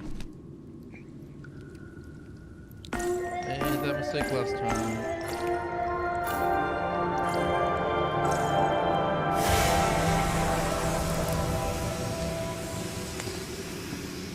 Okay. So, put it in there, filled it up, fire. That purple hue. Yes, it should be complete now. Great. Look at that, it's complete. What the heck is that? Alright. Harry glanced uneasily at the freshly made black orb. He didn't like it one bit. Touch it. All right. I think I've followed all the steps. Now I just need to send it to Evangeline. Sure. I hope she knows what to do with it. I don't even know what to do with it. And I'm both of you. Okay. Evie finally held the statuette in her hands, and at once she felt disappointed. Much Yes, the statuettes were containers of energy, but did that explain her dreams? Her visions? She had to learn more about that lost civilization. I've got the statuette, Professor, but it looks incomplete. Different than in the murals. The black orb should be lower.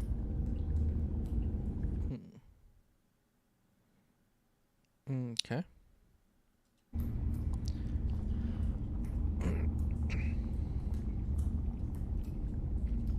Oh. Now it looks right. Oh, okay. Excellent. Now you should be able to cross safely. Come on, get out of there, quickly. Whee.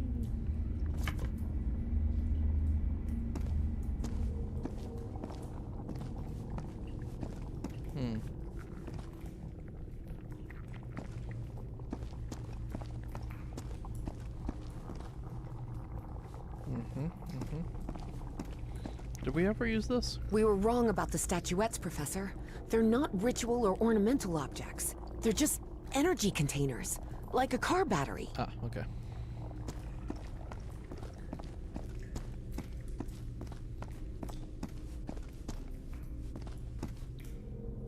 Back in the suit.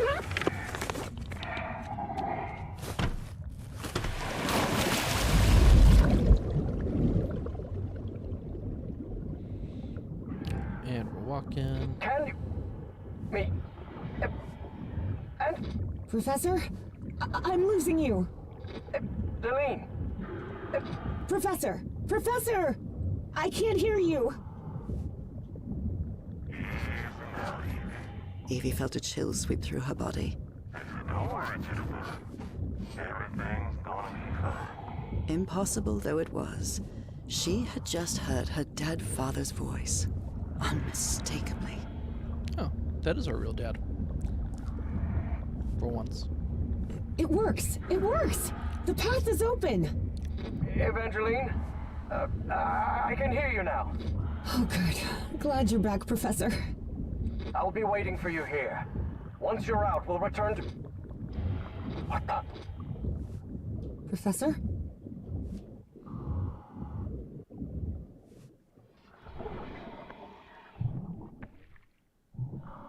And we're scooching. And we're scooching.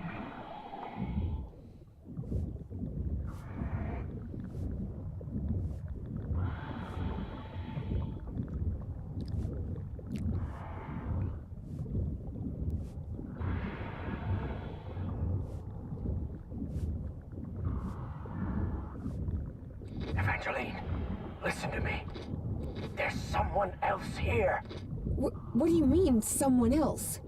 Stay down there until I tell you to... Professor? Professor!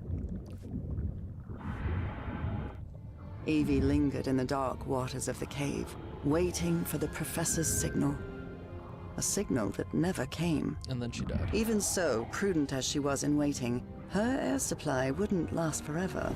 So when all the noise above finally ceased, she decided to come up. Professor! Professor, I finally have it! I have the statue... Well, this is interesting. You're going to have to come with us, Miss Drayton.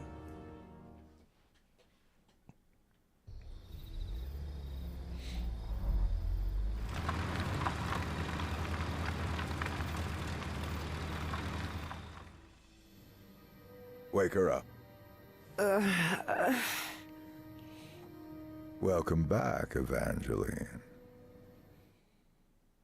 Finally, this is also the story of an obsessive, manipulative, and ambitious man. This is the story of Caleb Bowen. Wait, where am I? I'll be the one asking the questions here, girl. My name is Caleb Bowen. I work for the United States government. Bowen often made that claim, though it was at best a half-truth. Sure, he'd worked for the government once, but that was a long time ago, and he'd been running solo for years. Do you realize that you trespassed on a site closed off by the United States government? And more importantly, that you were seen in the company of Professor Harrison Everhart. You may not know this, but Everhart is a subversive individual.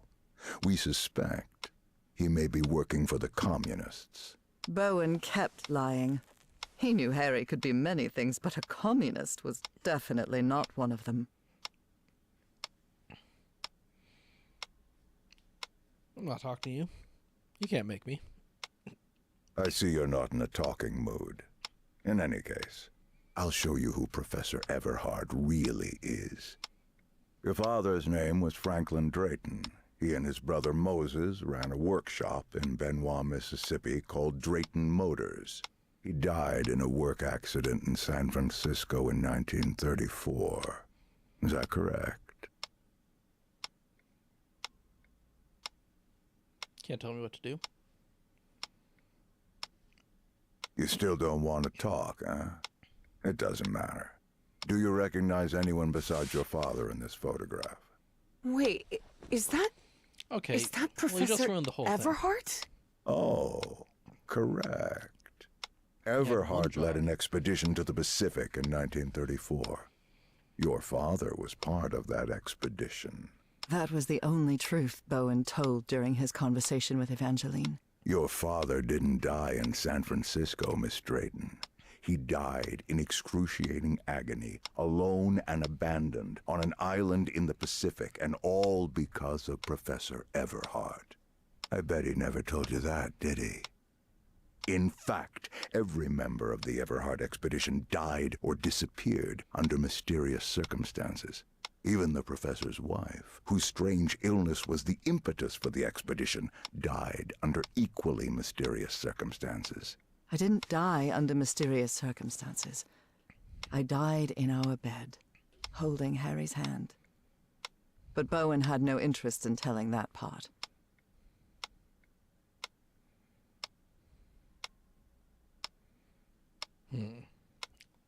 Okay, fine.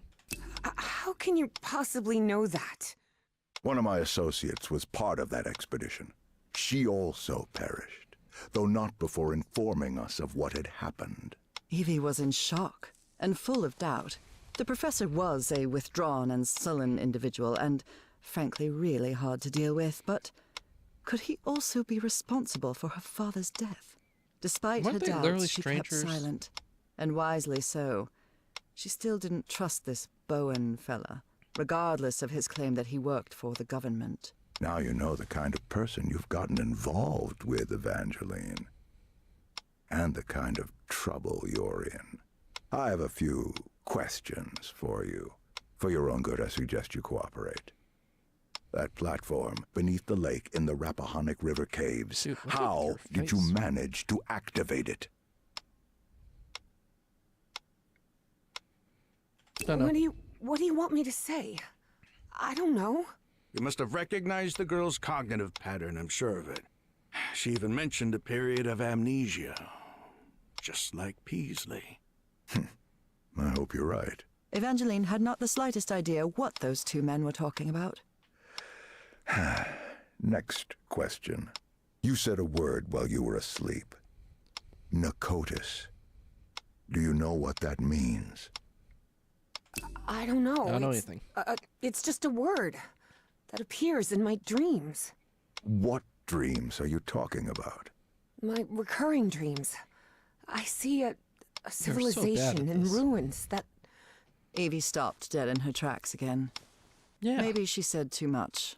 She didn't know if she could really trust this man. Never trust Final a man. question. Have you heard of someone named Dr. West? I've never heard that name in my life. I swear. This is a waste of time, Pharaoh. It's obvious the girl is hiding something, but there are more effective and less traumatic ways of getting that information. You're right. Proceed.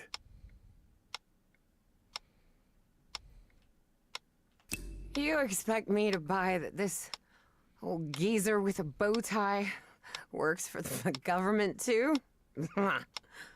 You'll recall I mentioned that Evie was feisty and stubborn as a mule, and whatever they had injected her with wasn't doing much to tame her spirit. I like to laugh too, Miss Drayton. Please take a look at this. Do you understand this language? Even though it was written in those puzzling characters, Evie understood the book's title. Narcotic Manuscripts. Non-linear displacements toward the Great Library and reversible transfer of cognitive pattern. Tell me, Miss Drayton, what's written in the book cover? Narcotic Manuscripts. Evie surprised herself. Had she spoken against her will? She couldn't help but translate the book's subtitle as well. She was feeling more and more tired. That's better, Miss Drayton. Now, open the book. Focus and listen to my voice. Listen to my voice while you read the book to us. Read the book to us. Salve, Cornathun, Nakotas. What just happened? Am I in my dorm? Great question. Alright, first, outside check. There's nothing outside except for stars. Doesn't bode great.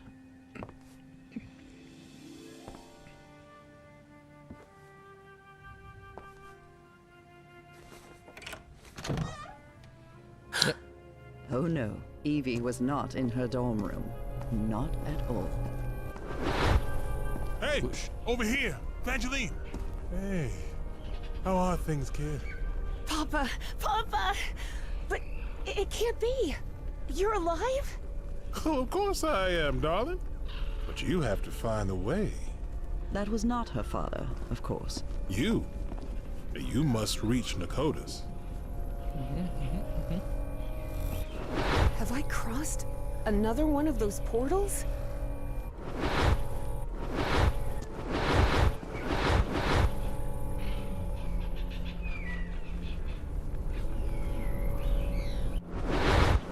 Good Lord. None of this makes any sense. Whoosh. And we're walking, and we're walking. And This is we're walking, weird. Really weird. And we're rotating. Salve, Cornathun, Nakotas. And we're rotating back. Oh, cool. It's a nice little transition.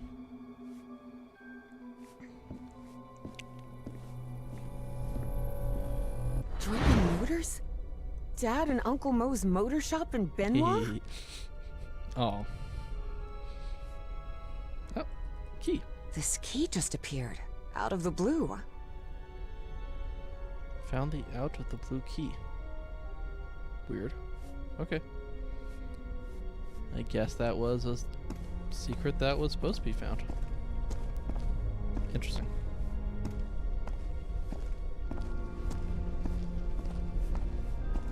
Moses, we're running out of money. If we don't get some cash soon, we'll have to shut the shop down. Yeah, well, that's easy for you to say. I've got a daughter to provide for. Yeah. What he said.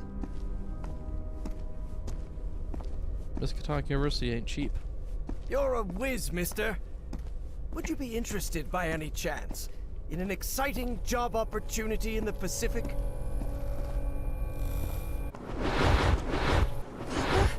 Papa, don't do it! Don't go to San Francisco, please!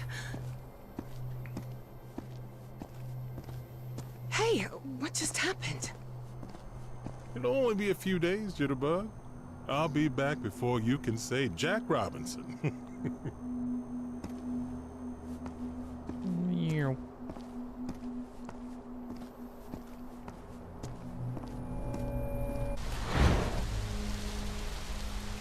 Well, now we have to check back. Every time. Okay. I think we're good.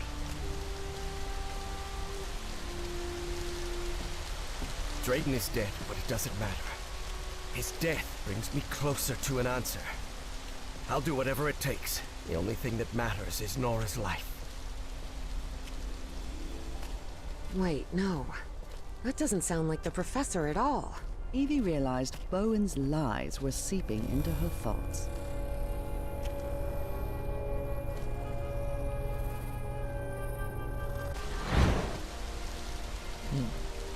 Right. Okay. Frank, how do you feel? Not good. But that doesn't matter anymore, Mr. Harry. Just listen to me. Get off this cursed island. You'll find nothing here but death. Go back home.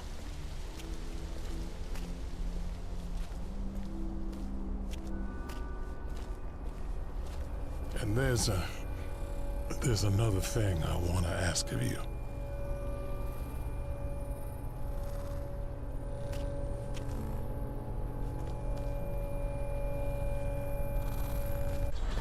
Where am I now? We know at this point already.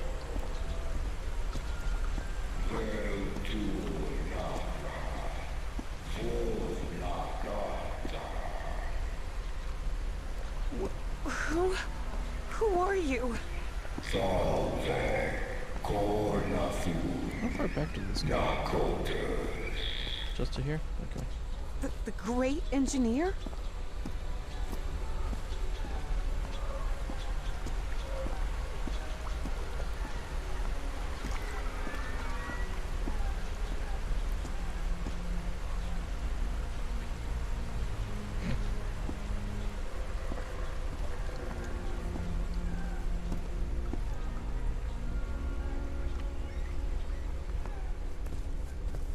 Alright. Little bouncing pillars, that's cool. Why not?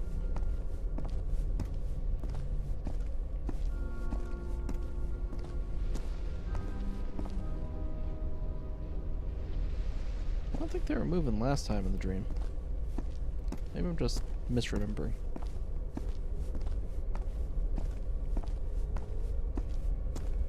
Ooh. What have we got here?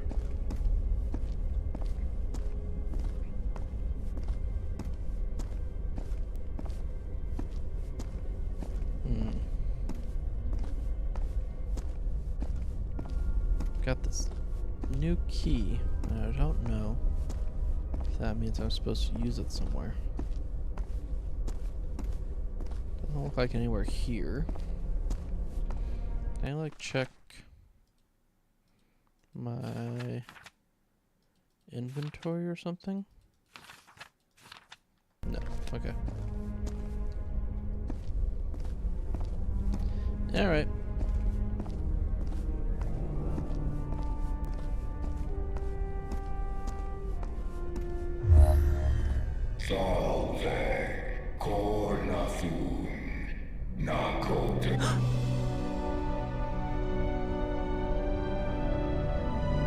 Touch it. Incredible. Did you hear that? We were right. We finally found the coordinates. At last we know where Nakotis lies. Thanks for your cooperation, Miss Drayton. About an hour after Evangeline had her otherworldly vision, Finally, I'm inside. Harry snuck into the same building where she was being kept captive. He had been there many years ago, when he was seeking funding for the Everhart expedition. Harry's the professor? Miss Drayton, are you there? He's certainly pretty What spry on for a earth? Harry professor. had always suspected that the Starry Wisdom was something far more sinister than a simple astronomical society. And as soon as he stepped into their inner sanctum, Okay. his worst fears were confirmed. Egyptian hieroglyphs? Mm-hmm. Apparently, the only way to get into the Pharaoh's office is by getting the right combination on the statues downstairs. And I bet my life that Pharaoh is Caleb Bowen. Sure. Why not? Alright, so we gotta... Wait. A statue of Horus, Egyptian god of order and How justice. many of these are there? 5? Thoth, god of intelligence and magic. That is so big. Yep. God of fertility and life, and lord of the Nile. Anubis, Egyptian god of the underworld. Sect? Bastet, Bastet. goddess of protection and love. Cool. This elevator doesn't seem to have a call button. I don't know what to do with it. Touch it. Touch all the things. All the things. Alright. So... Interesting. Alright, we gotta go find some records or something. Do we have to translate all this? Did we get that? Yeah, we did. Alright. Let's go.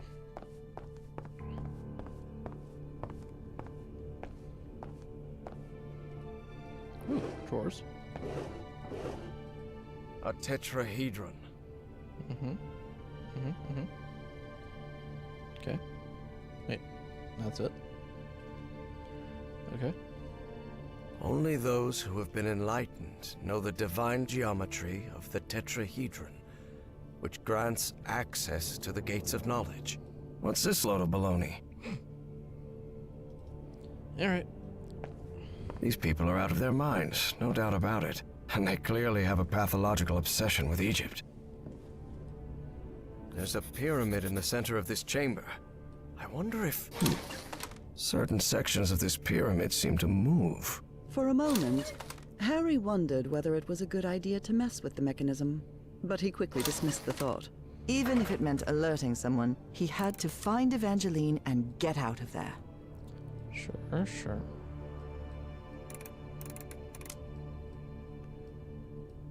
Is there a specific order these are supposed to be in? I guess it was that order. Cool. Or not. What do I do now? Move element. There we go.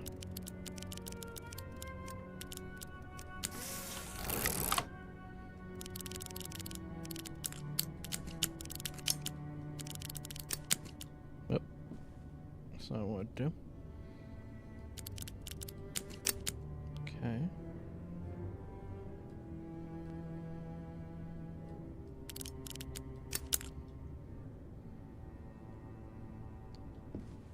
Is this anything? I believe my psychiatrist had one of these. Mm-hmm. Never trust a psychiatrist who has a secret society button on him. Stellae Sapientis. The Starry Wisdom Society, Providence. Okay, let's go here. A black statue of a pharaoh. I don't know which one it represents, but it's unsettling to say the least. Yep. And then like this. Then like this.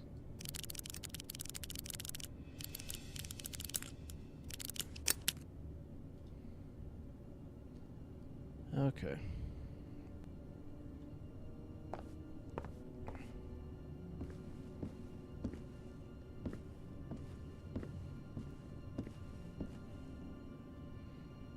I don't see any lines up there. Is there a pharaoh on here somewhere? No, this isn't it. Oh, Yes. The doors to the upper rooms are open. okay, sure. Why not? Cat. Cat. Can't pet the cats. Very disappointing. Okay, 1, 2, 3, 4, 5. Yep. Alright. This looks like an astronomer's office. Yep, we need a name. So these freaks have masks, code names, and hieroglyphs assigned to each of them. Okay, astronomy is Orion. Different constellations. It would take a good eye to locate all of them in the night sky. Sure. Okay. Right. Heaven's sake. These kooks really are obsessed with ancient Egypt. Yep. This book seems to recount traditions of ancient Egypt. Sure. Yep. Okay. Fine. An archaeologist's office for sure. This must be the group's official photographer. Great.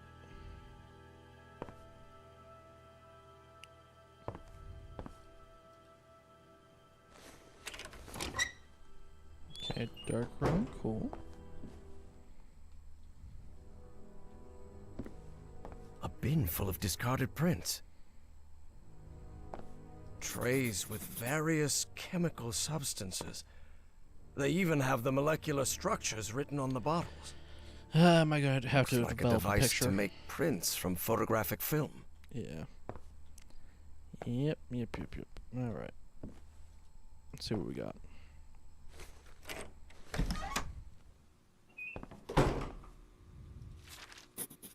The letter laid bare the bad blood between some of the cult members.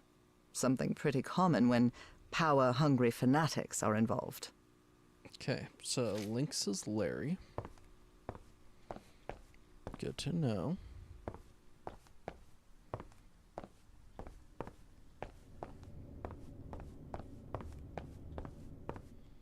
What's This office looks expensive. Must belong to some sort of dilettante. Sure. This fella clearly has expensive tastes. I'm impressed. You have to be some kind of narcissist to snap a pic of yourself. Especially if it's just to show off your muscles. Okay, weird. The robbery at my house could have gone way worse, all things considered. Alright. Big guy who likes punching things, sure. What nonsense are they talking about now? Name, role, codename, hieroglyph, yep. Fine. Just an office. But this couch... maybe from a psychiatrist's office? A roll of film. I wonder what's on it. Great question. 1955. So they've been doing this for a while now. Alright, so Felix is the cameraman. Drat. This is my prescription. From Dr. Frog in the Throat.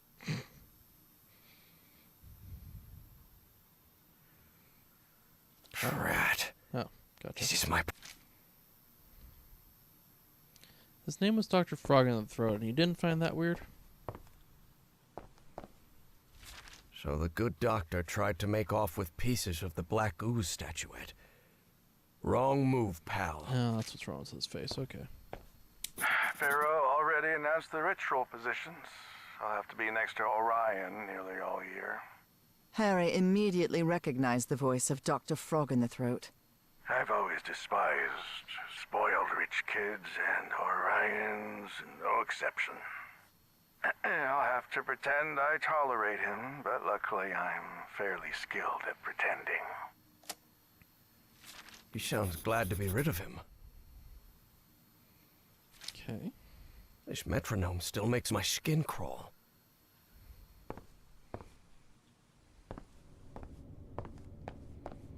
Sure. This looks like a biologist's office. The shelf is packed with every kind of specimen. Looks like it came straight out of Dr. Frankenstein's lab. I think he mainly worked with electrician. I'm sure I could name all the fish in this aquarium. Much to his dismay, Harry had become something of an expert on fish, especially those with striking spotted patterns. They rotated the positions. What does that mean? I'll explain it to you when you're older. Hanging your college diploma on the wall while you're in some sort of weird cult doesn't strike me as the smartest idea. Okay. Looks like even kooky cultists have a love life. Who would have thought? Alright. We got names. We got some jobs.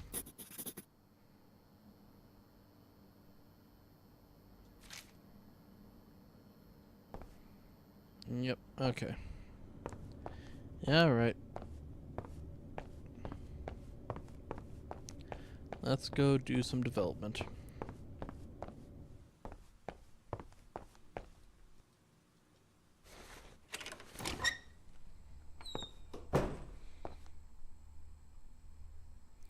Yeah, I have no idea. Oh. Trays with various chemical substances. They even have the molecular structures written on the bottles.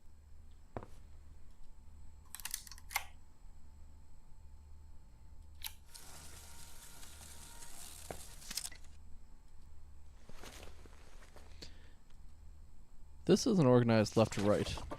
Then this guy is a psychopath.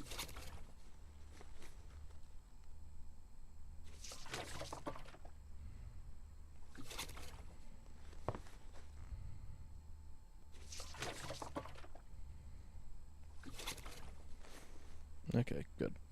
Nope. Drat, I messed it up. I should start again. What's wrong with you? Okay. Do I? Oh. There we go.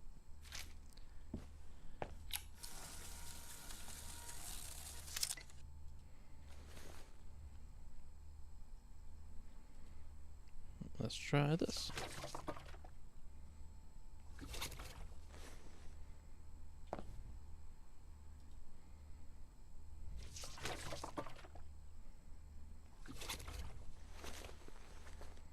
Trays with various chemical substances.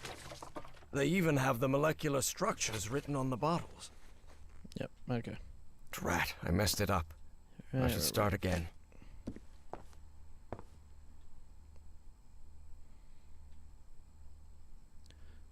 So that's some sort of sodium sulfate.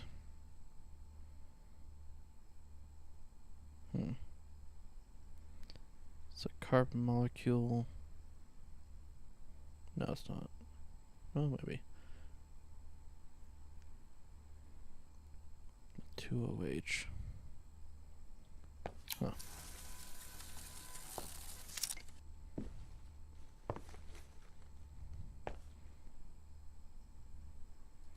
Feels like it should be like this.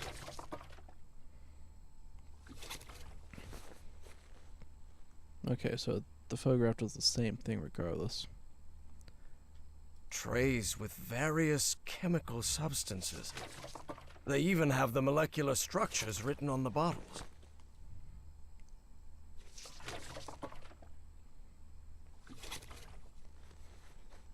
No. Okay. Drat, I messed it up. I should start again.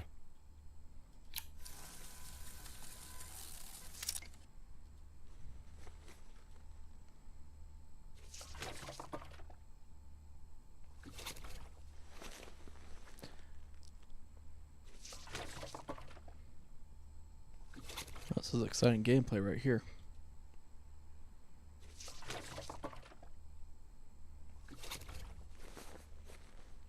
Okay. Drat, I messed it up. I should start again. Cool. Yep. We'll do it again.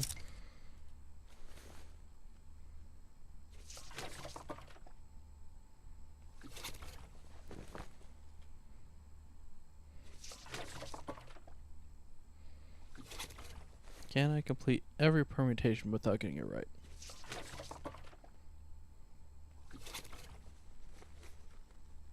There we go. Good. I've developed the photo. All right. Great. Is that it? Really? Okay.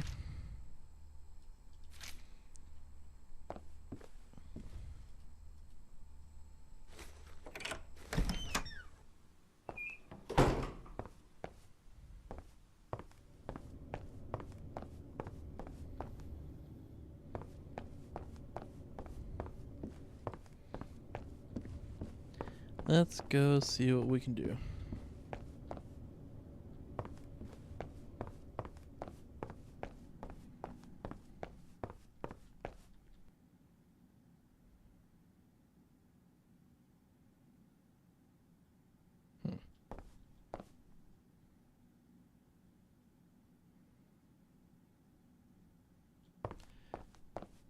All right.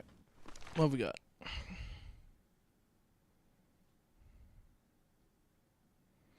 Oh, we did find something. Okay. My bad.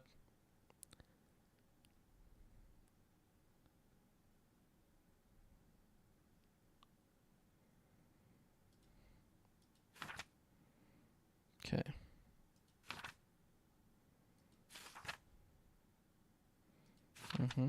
Okay. All right.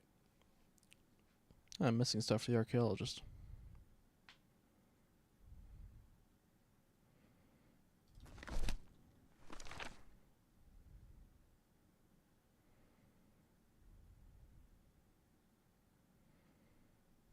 Well, first Akhet. This is the first rotation where I don't have to go next to him. The ritual. Previous rotation. Okay.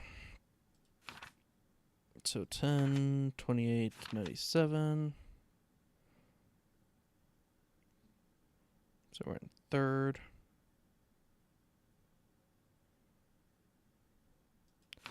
I don't know what that means, though.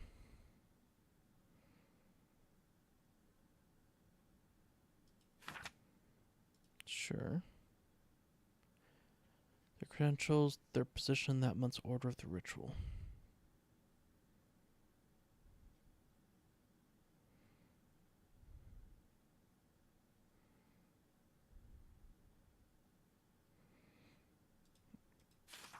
I probably was supposed to figure out some way to decipher this, right? Because these are the different... These correspond to these. Alright. So third cat is that.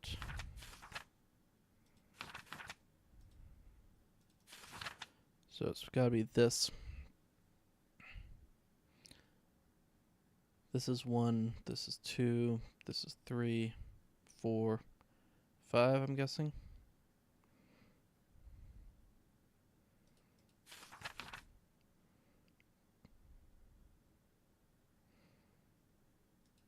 So the bird and the thing is Orion. That's position 1.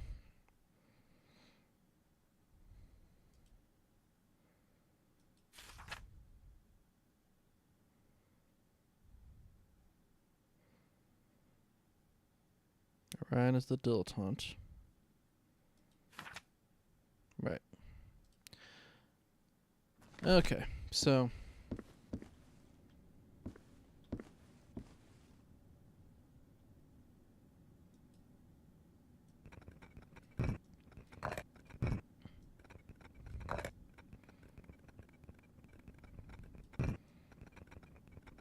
Okay, so you're Howard. You're Orion. Was that your symbol? Yeah. We'll take a guess on that. Then the astronomer. So, bird with the laser eyes. I assume it's going around clockwise, but I don't think it said. Alright, burb. See here.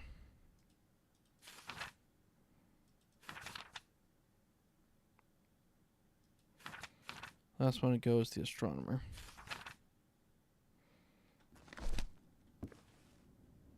It's means that the astronomer is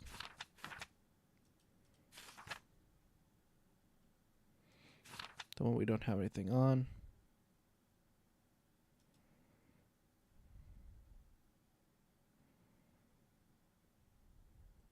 Ren and the astronomer have masks similar to their hieroglyphs.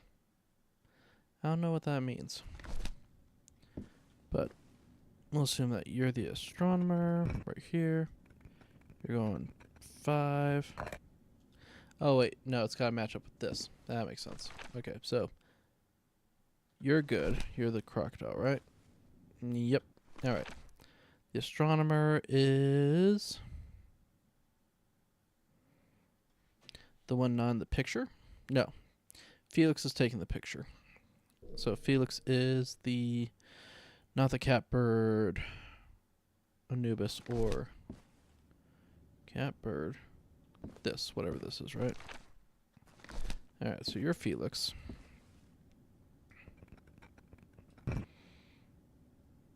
And then cat is you. Patricia, you're the biologist. You are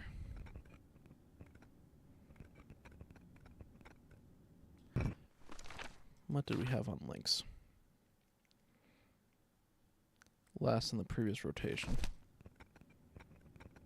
So you're 5, huh?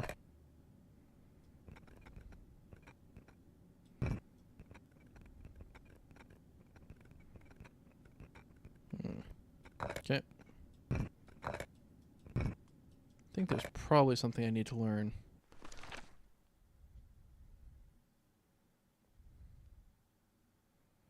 Stop calling me Larry signed links.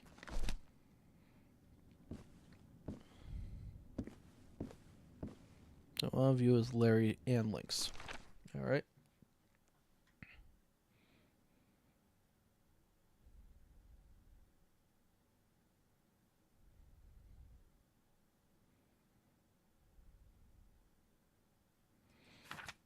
Okay.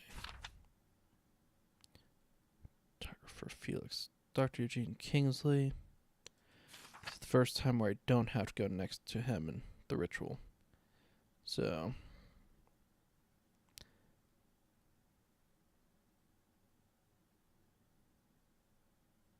go 1, 2, we go there and there.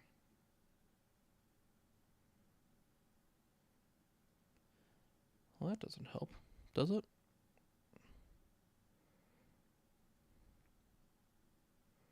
It's the first time I don't have to go with it. Okay, right. So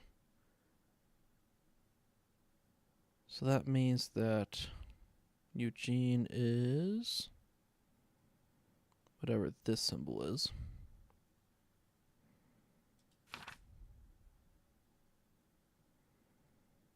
Which doesn't help super much. Let's hear Eugene. Got the dilettante. Got that. Eugene's got to be one of these two. He's also the nerd. Psychiatrist.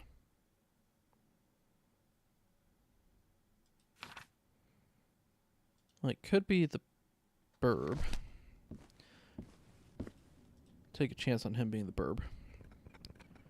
Eugene, psychiatrist.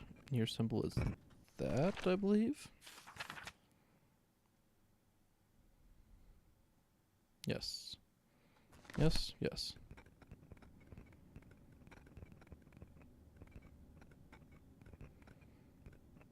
Orion was the astronomer, I'm pretty sure.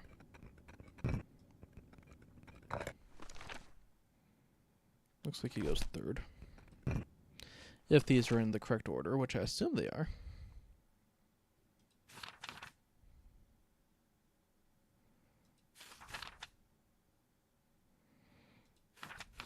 That means the astronomer goes 5th.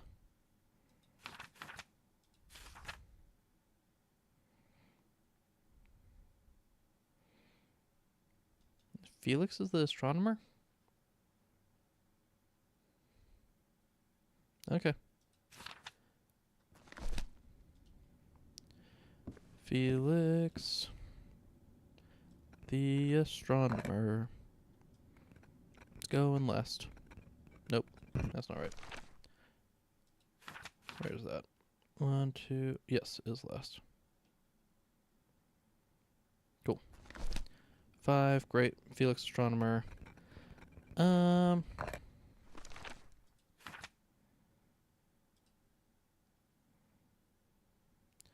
Stop calling me Larry. Signed, Elyksr. Okay. So, last one has to be Larry.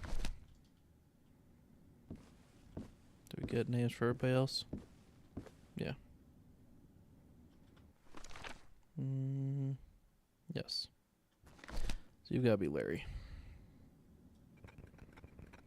Larry. We don't know where this goes exactly, but if I was a Larry, what would my hieroglyphic symbol be? This looks like more of a Larry to me. Let's go ahead and put that right there.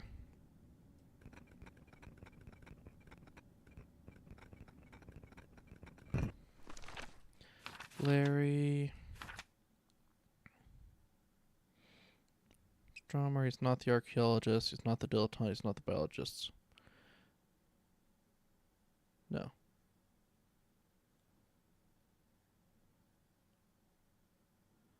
You're Auriga.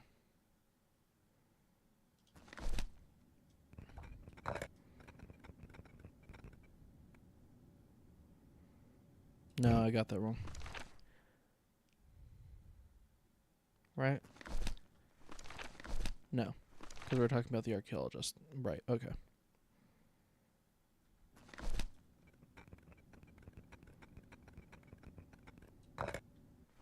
Howard? Eugene Felix. Forgot what the dilettante was called. Did we know that? Dilettante.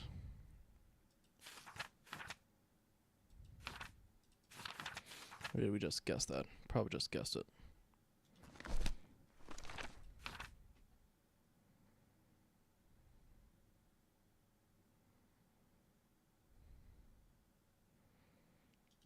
Howard, astronomer, Auriga. Archaeologist. That.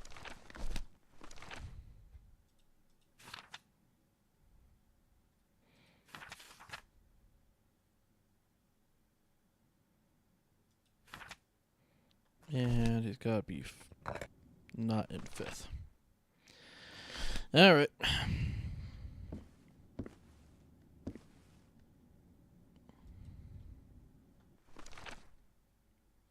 All right.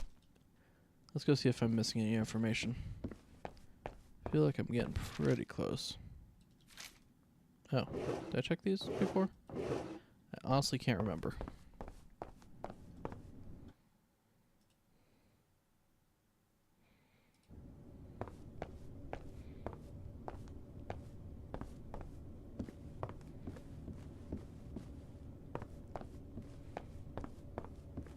There's definitely spots in the journal.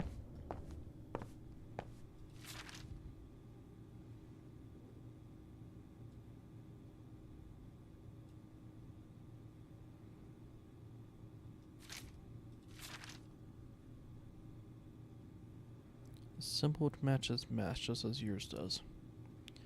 Okay, so the astronomer's not Orion.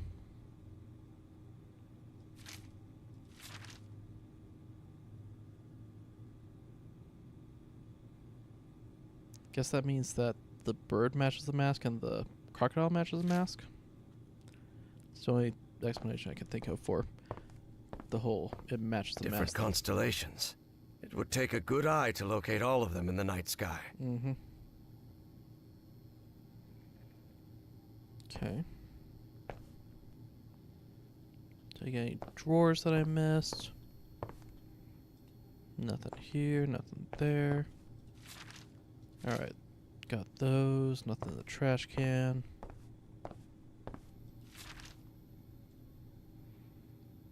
Okay.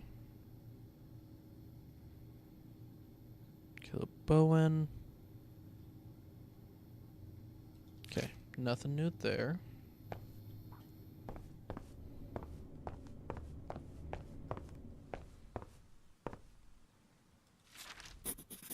There's something written in German in these pages. Although Harry's German was a bit rusty, he understood what it meant.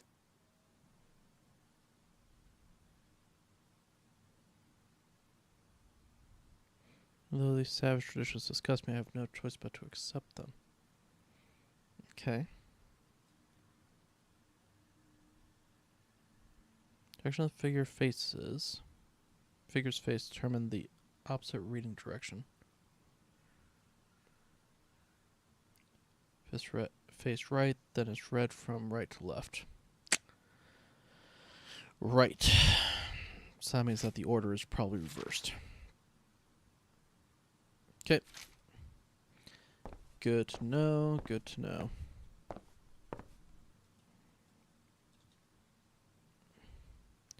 So the astronomer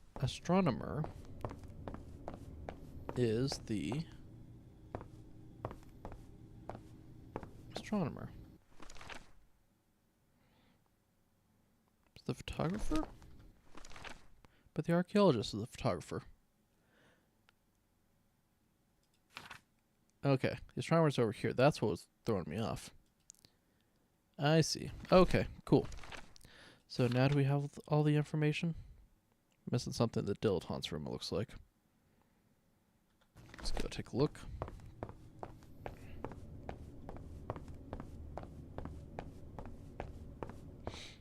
Alright, what are we missing in here?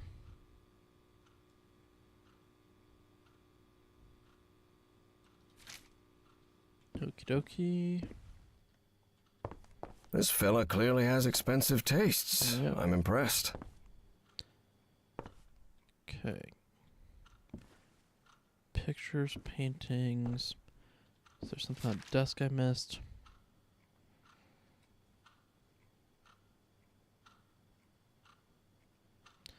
The psychiatrist is Eridanus. Alright.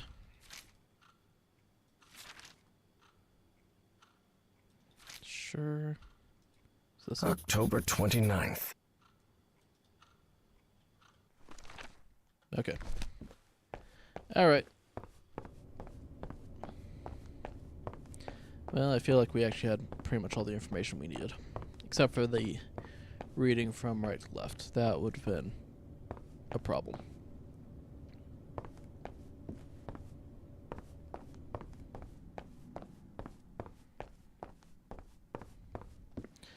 Okay. So.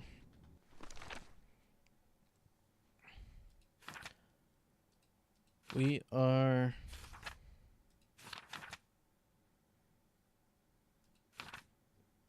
29th.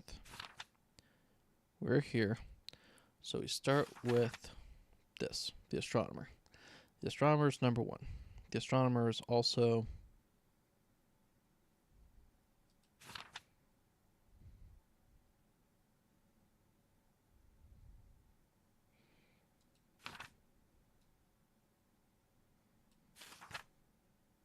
archaeologist is Phoenix. Patricia Eugene.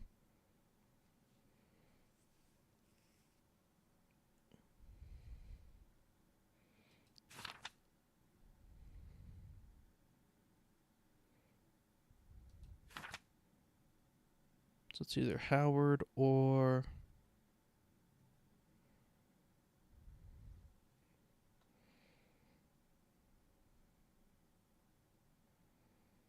there wasn't anything on here as far as who is who, right?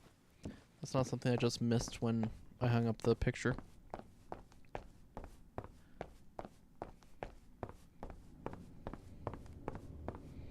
I didn't take a real close look at it.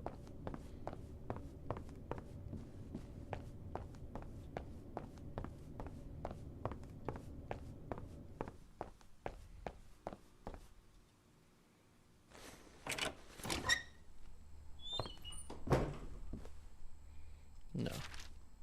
Okay. Pity. Alrighty then.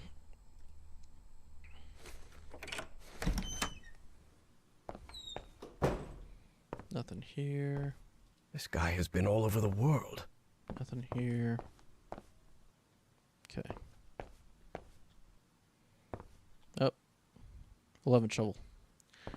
Alright. They don't happen to have their masks in here at all, because that would be helpful. Okay. Fair enough.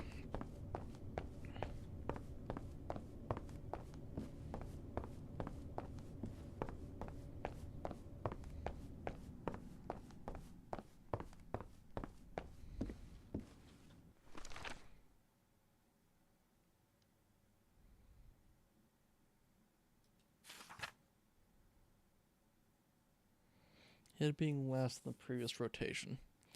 So we know that the cat symbol is this. Got the cat.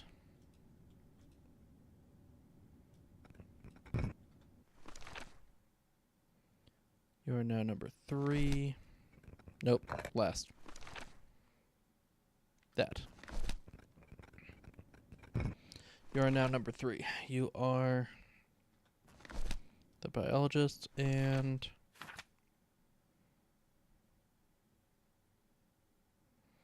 you're not Eridanus. You're not Orion.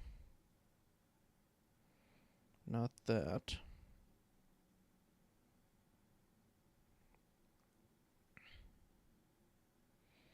Okay, so what are the other options?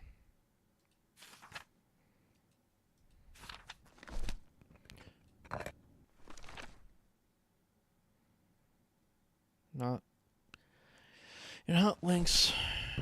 You're probably just Corvus, right? You're not Orion. You're not Eridanus.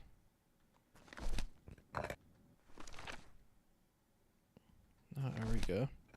So you're just Corvus. Alright, cool.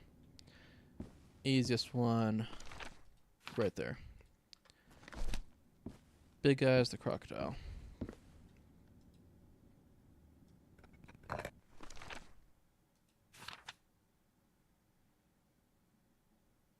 It's not Eridanus.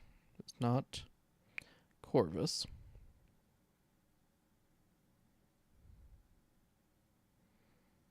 Could be Lynx. It's not Felix.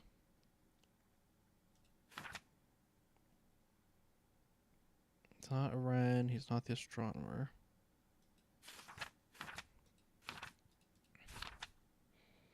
Okay. I know he's the dilettante.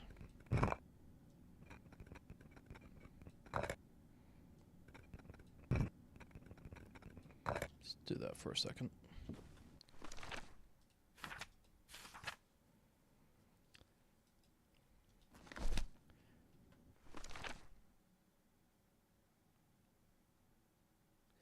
So, the psychiatrist is the guy that we met already. So that's probably him.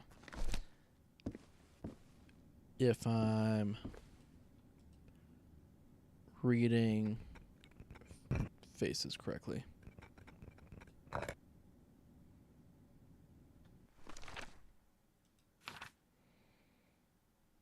Next to Orion, so he's not Orion. It's not Auriga, he's not Lynx. He's Eridanus. And it's the first rotation where you don't have to go next to him in the ritual. Okay. So Orion's that one. Bird thing. Right. Bird. Burb. Burb. Burb.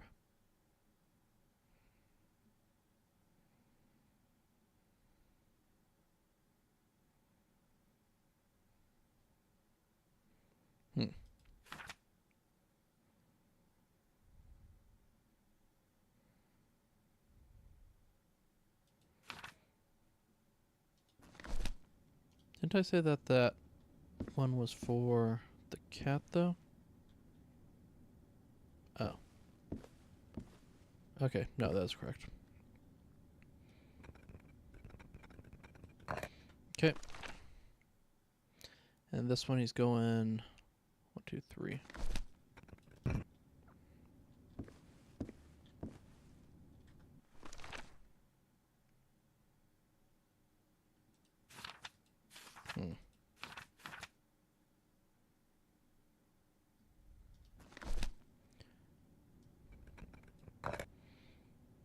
You're going 2.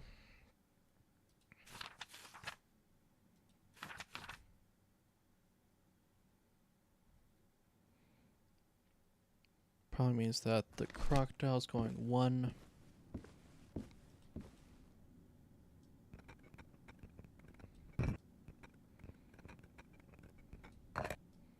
Probably Larry. He looks like a Larry.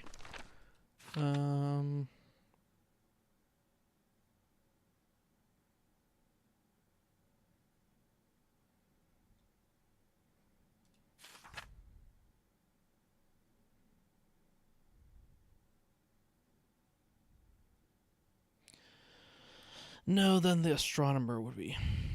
And he's definitely not the astronomer. He's definitely the dilettante. So what does that mean that they have mass similar to their hieroglyphics?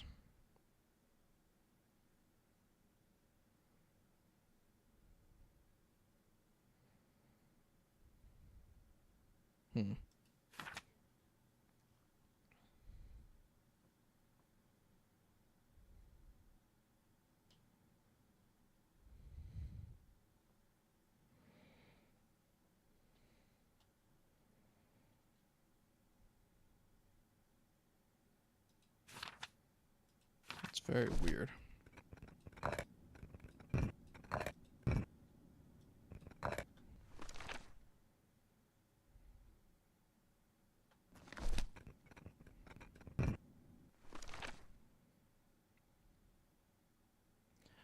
Orion.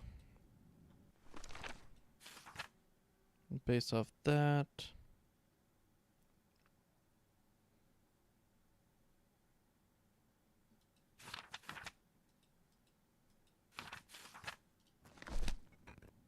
Be you.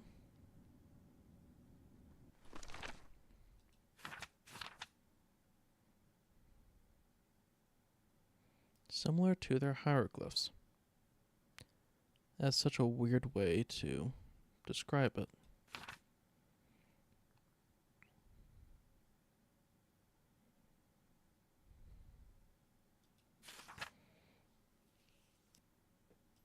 So Felix has got to be the astronomer. He's the one with the pointy beak.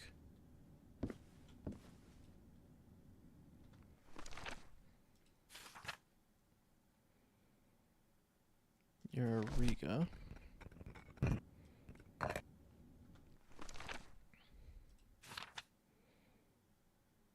You gotta be one of the ones that we haven't had yet. Let's go with Laserbird. Laserbird is in position 4. Okay.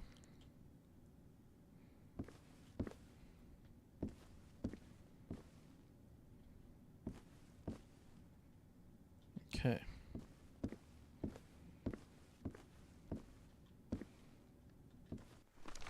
So we're close, I think. Do I have names wrong?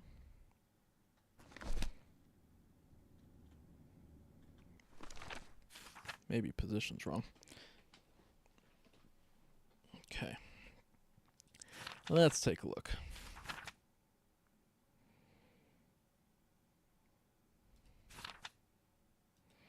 So we know the psychiatrist has this one.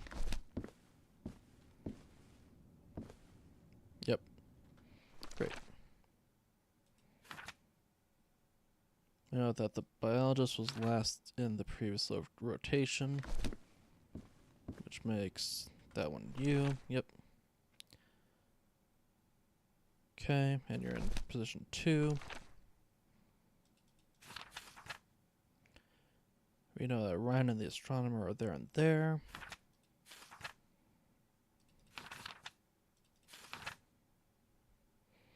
So the astronomer should be 1, Orion should be 5.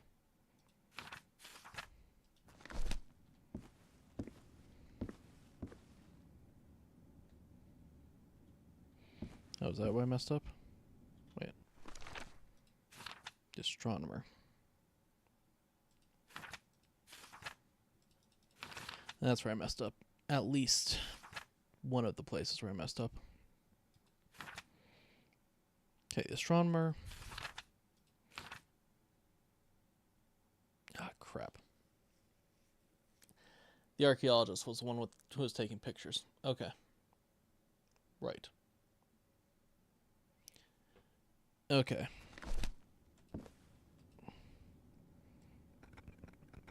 Archaeologist. The astronomer has all of this. The astronomer is that one. He goes first. It's probably this guy.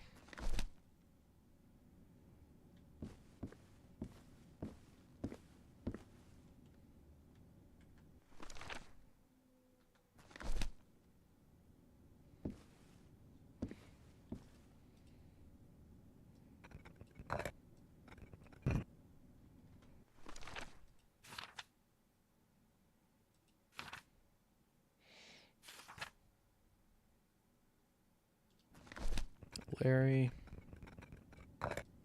Elyksr, 1.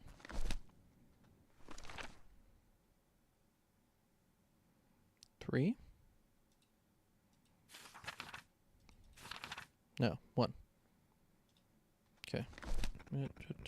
That. Okay. Number 2 is the cat. Cat I'm pretty confident on. Think it's got everything.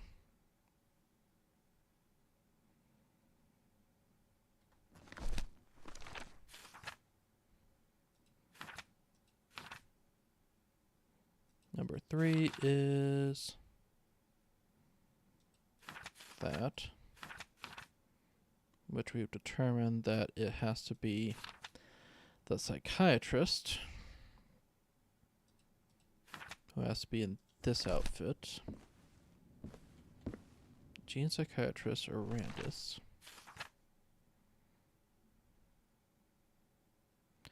Stole the statue out with hypnosis. Okay. Cool. Number 4 is the one that we don't have much information on, so let's go to number 5. Number 5 is Orion. Orion's the one that's almost always here. So it's that one. So Orion's got to be number 5.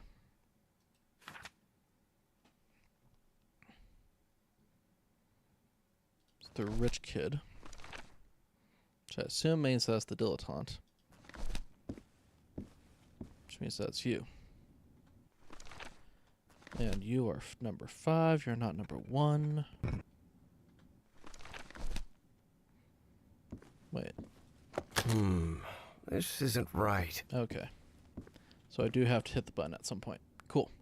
And then number 4 is whoever we don't have information on. So, is that you? Got you.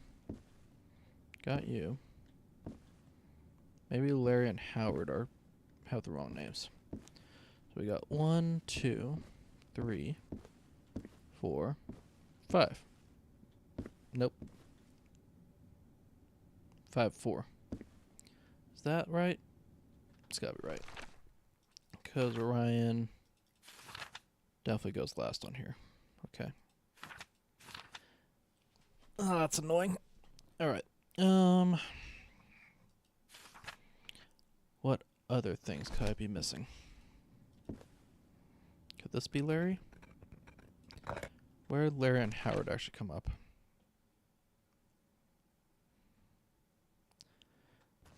This does seem like a Larry.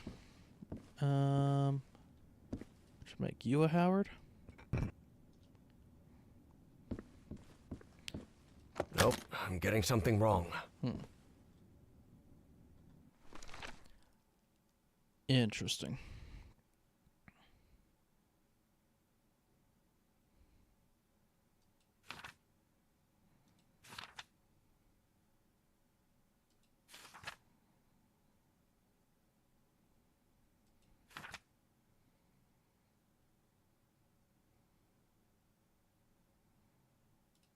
I wonder.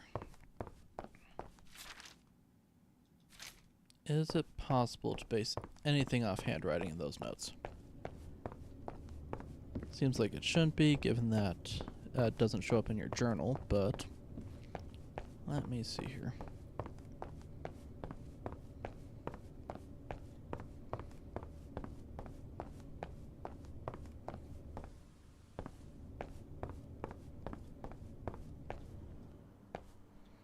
Okay, we know there's a note somewhere in here.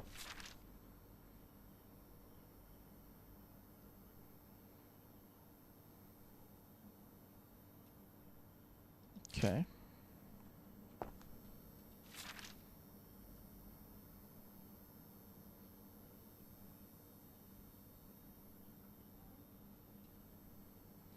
No, I don't think that's going to be unique. Bummer.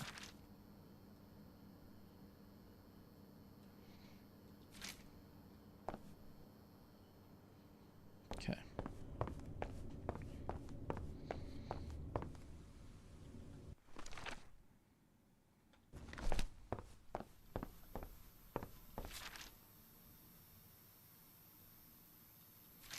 Mm-hmm. Mm-hmm. This metronome still makes my skin crawl. Oh, I guess the handwriting is different for that one.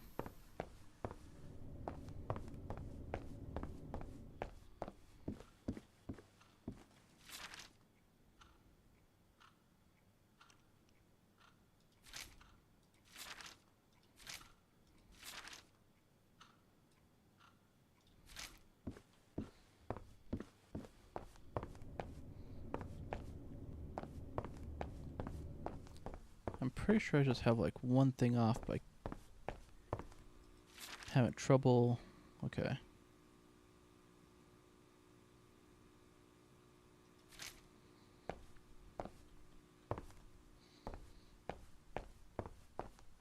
Having trouble keeping track of which ones I'm forgetting.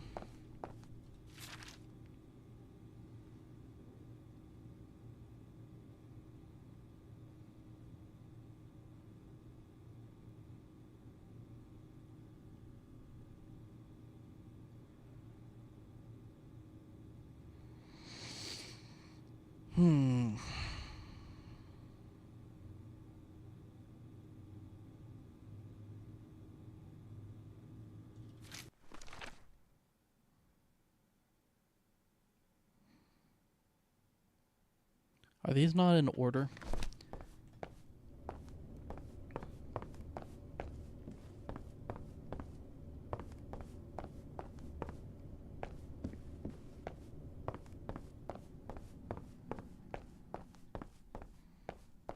Which would make this guy Orion.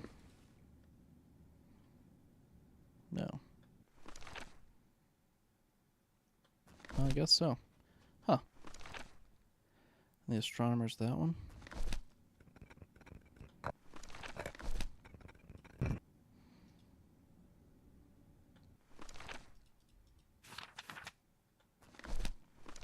Which puts you in position 1.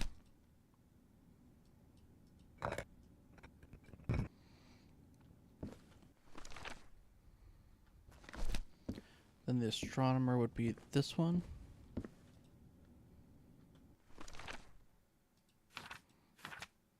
Which means that you have this symbol.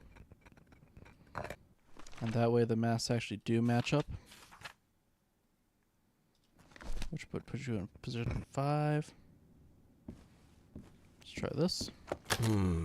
This isn't right.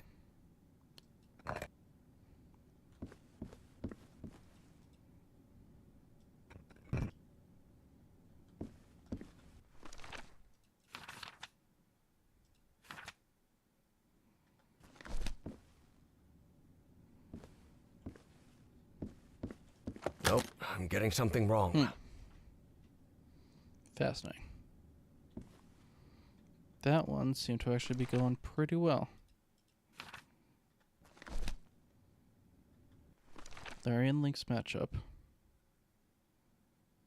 Which which means that Ryan and Howard have to match up. So your symbols match up. Right. Yep. That matches up with slot 5. Larry and Link's match up based off of this.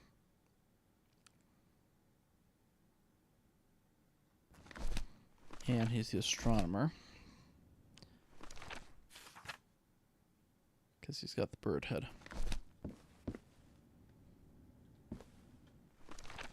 If we're assuming that that's the psychiatrist, which I think we have to, in order for any of this to make sense. Alright. That's there.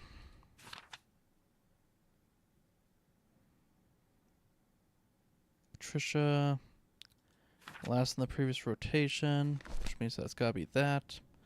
You're the biologist, we know that, and then Corvus I think is just because we don't have any others that can go there.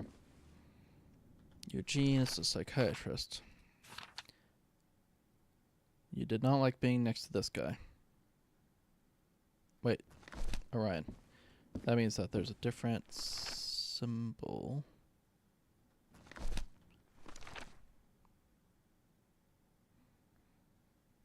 Should make it that. And this one you're not that. So that would make you the weird bird. Then weird bird would be whatever the big long one is. That. This isn't right. No.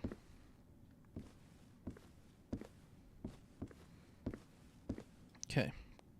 Crocodile matches the mask.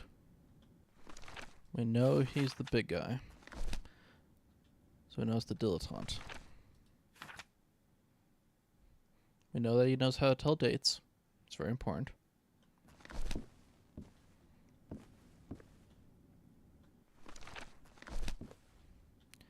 And because he is Orion, Howard's the only one that's missing. So he's gotta be Howard. Also, this whole interaction screams very Howard to me. Felix, archaeologist. Riga.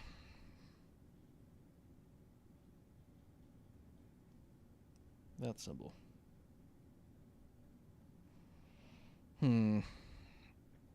Alright, well, we're getting close to the end, so I'm going to take a break, but I think we're pretty close on this. So, I'm just going to leave it for next time and take another look with fresh eyes. Thanks everyone for watching, and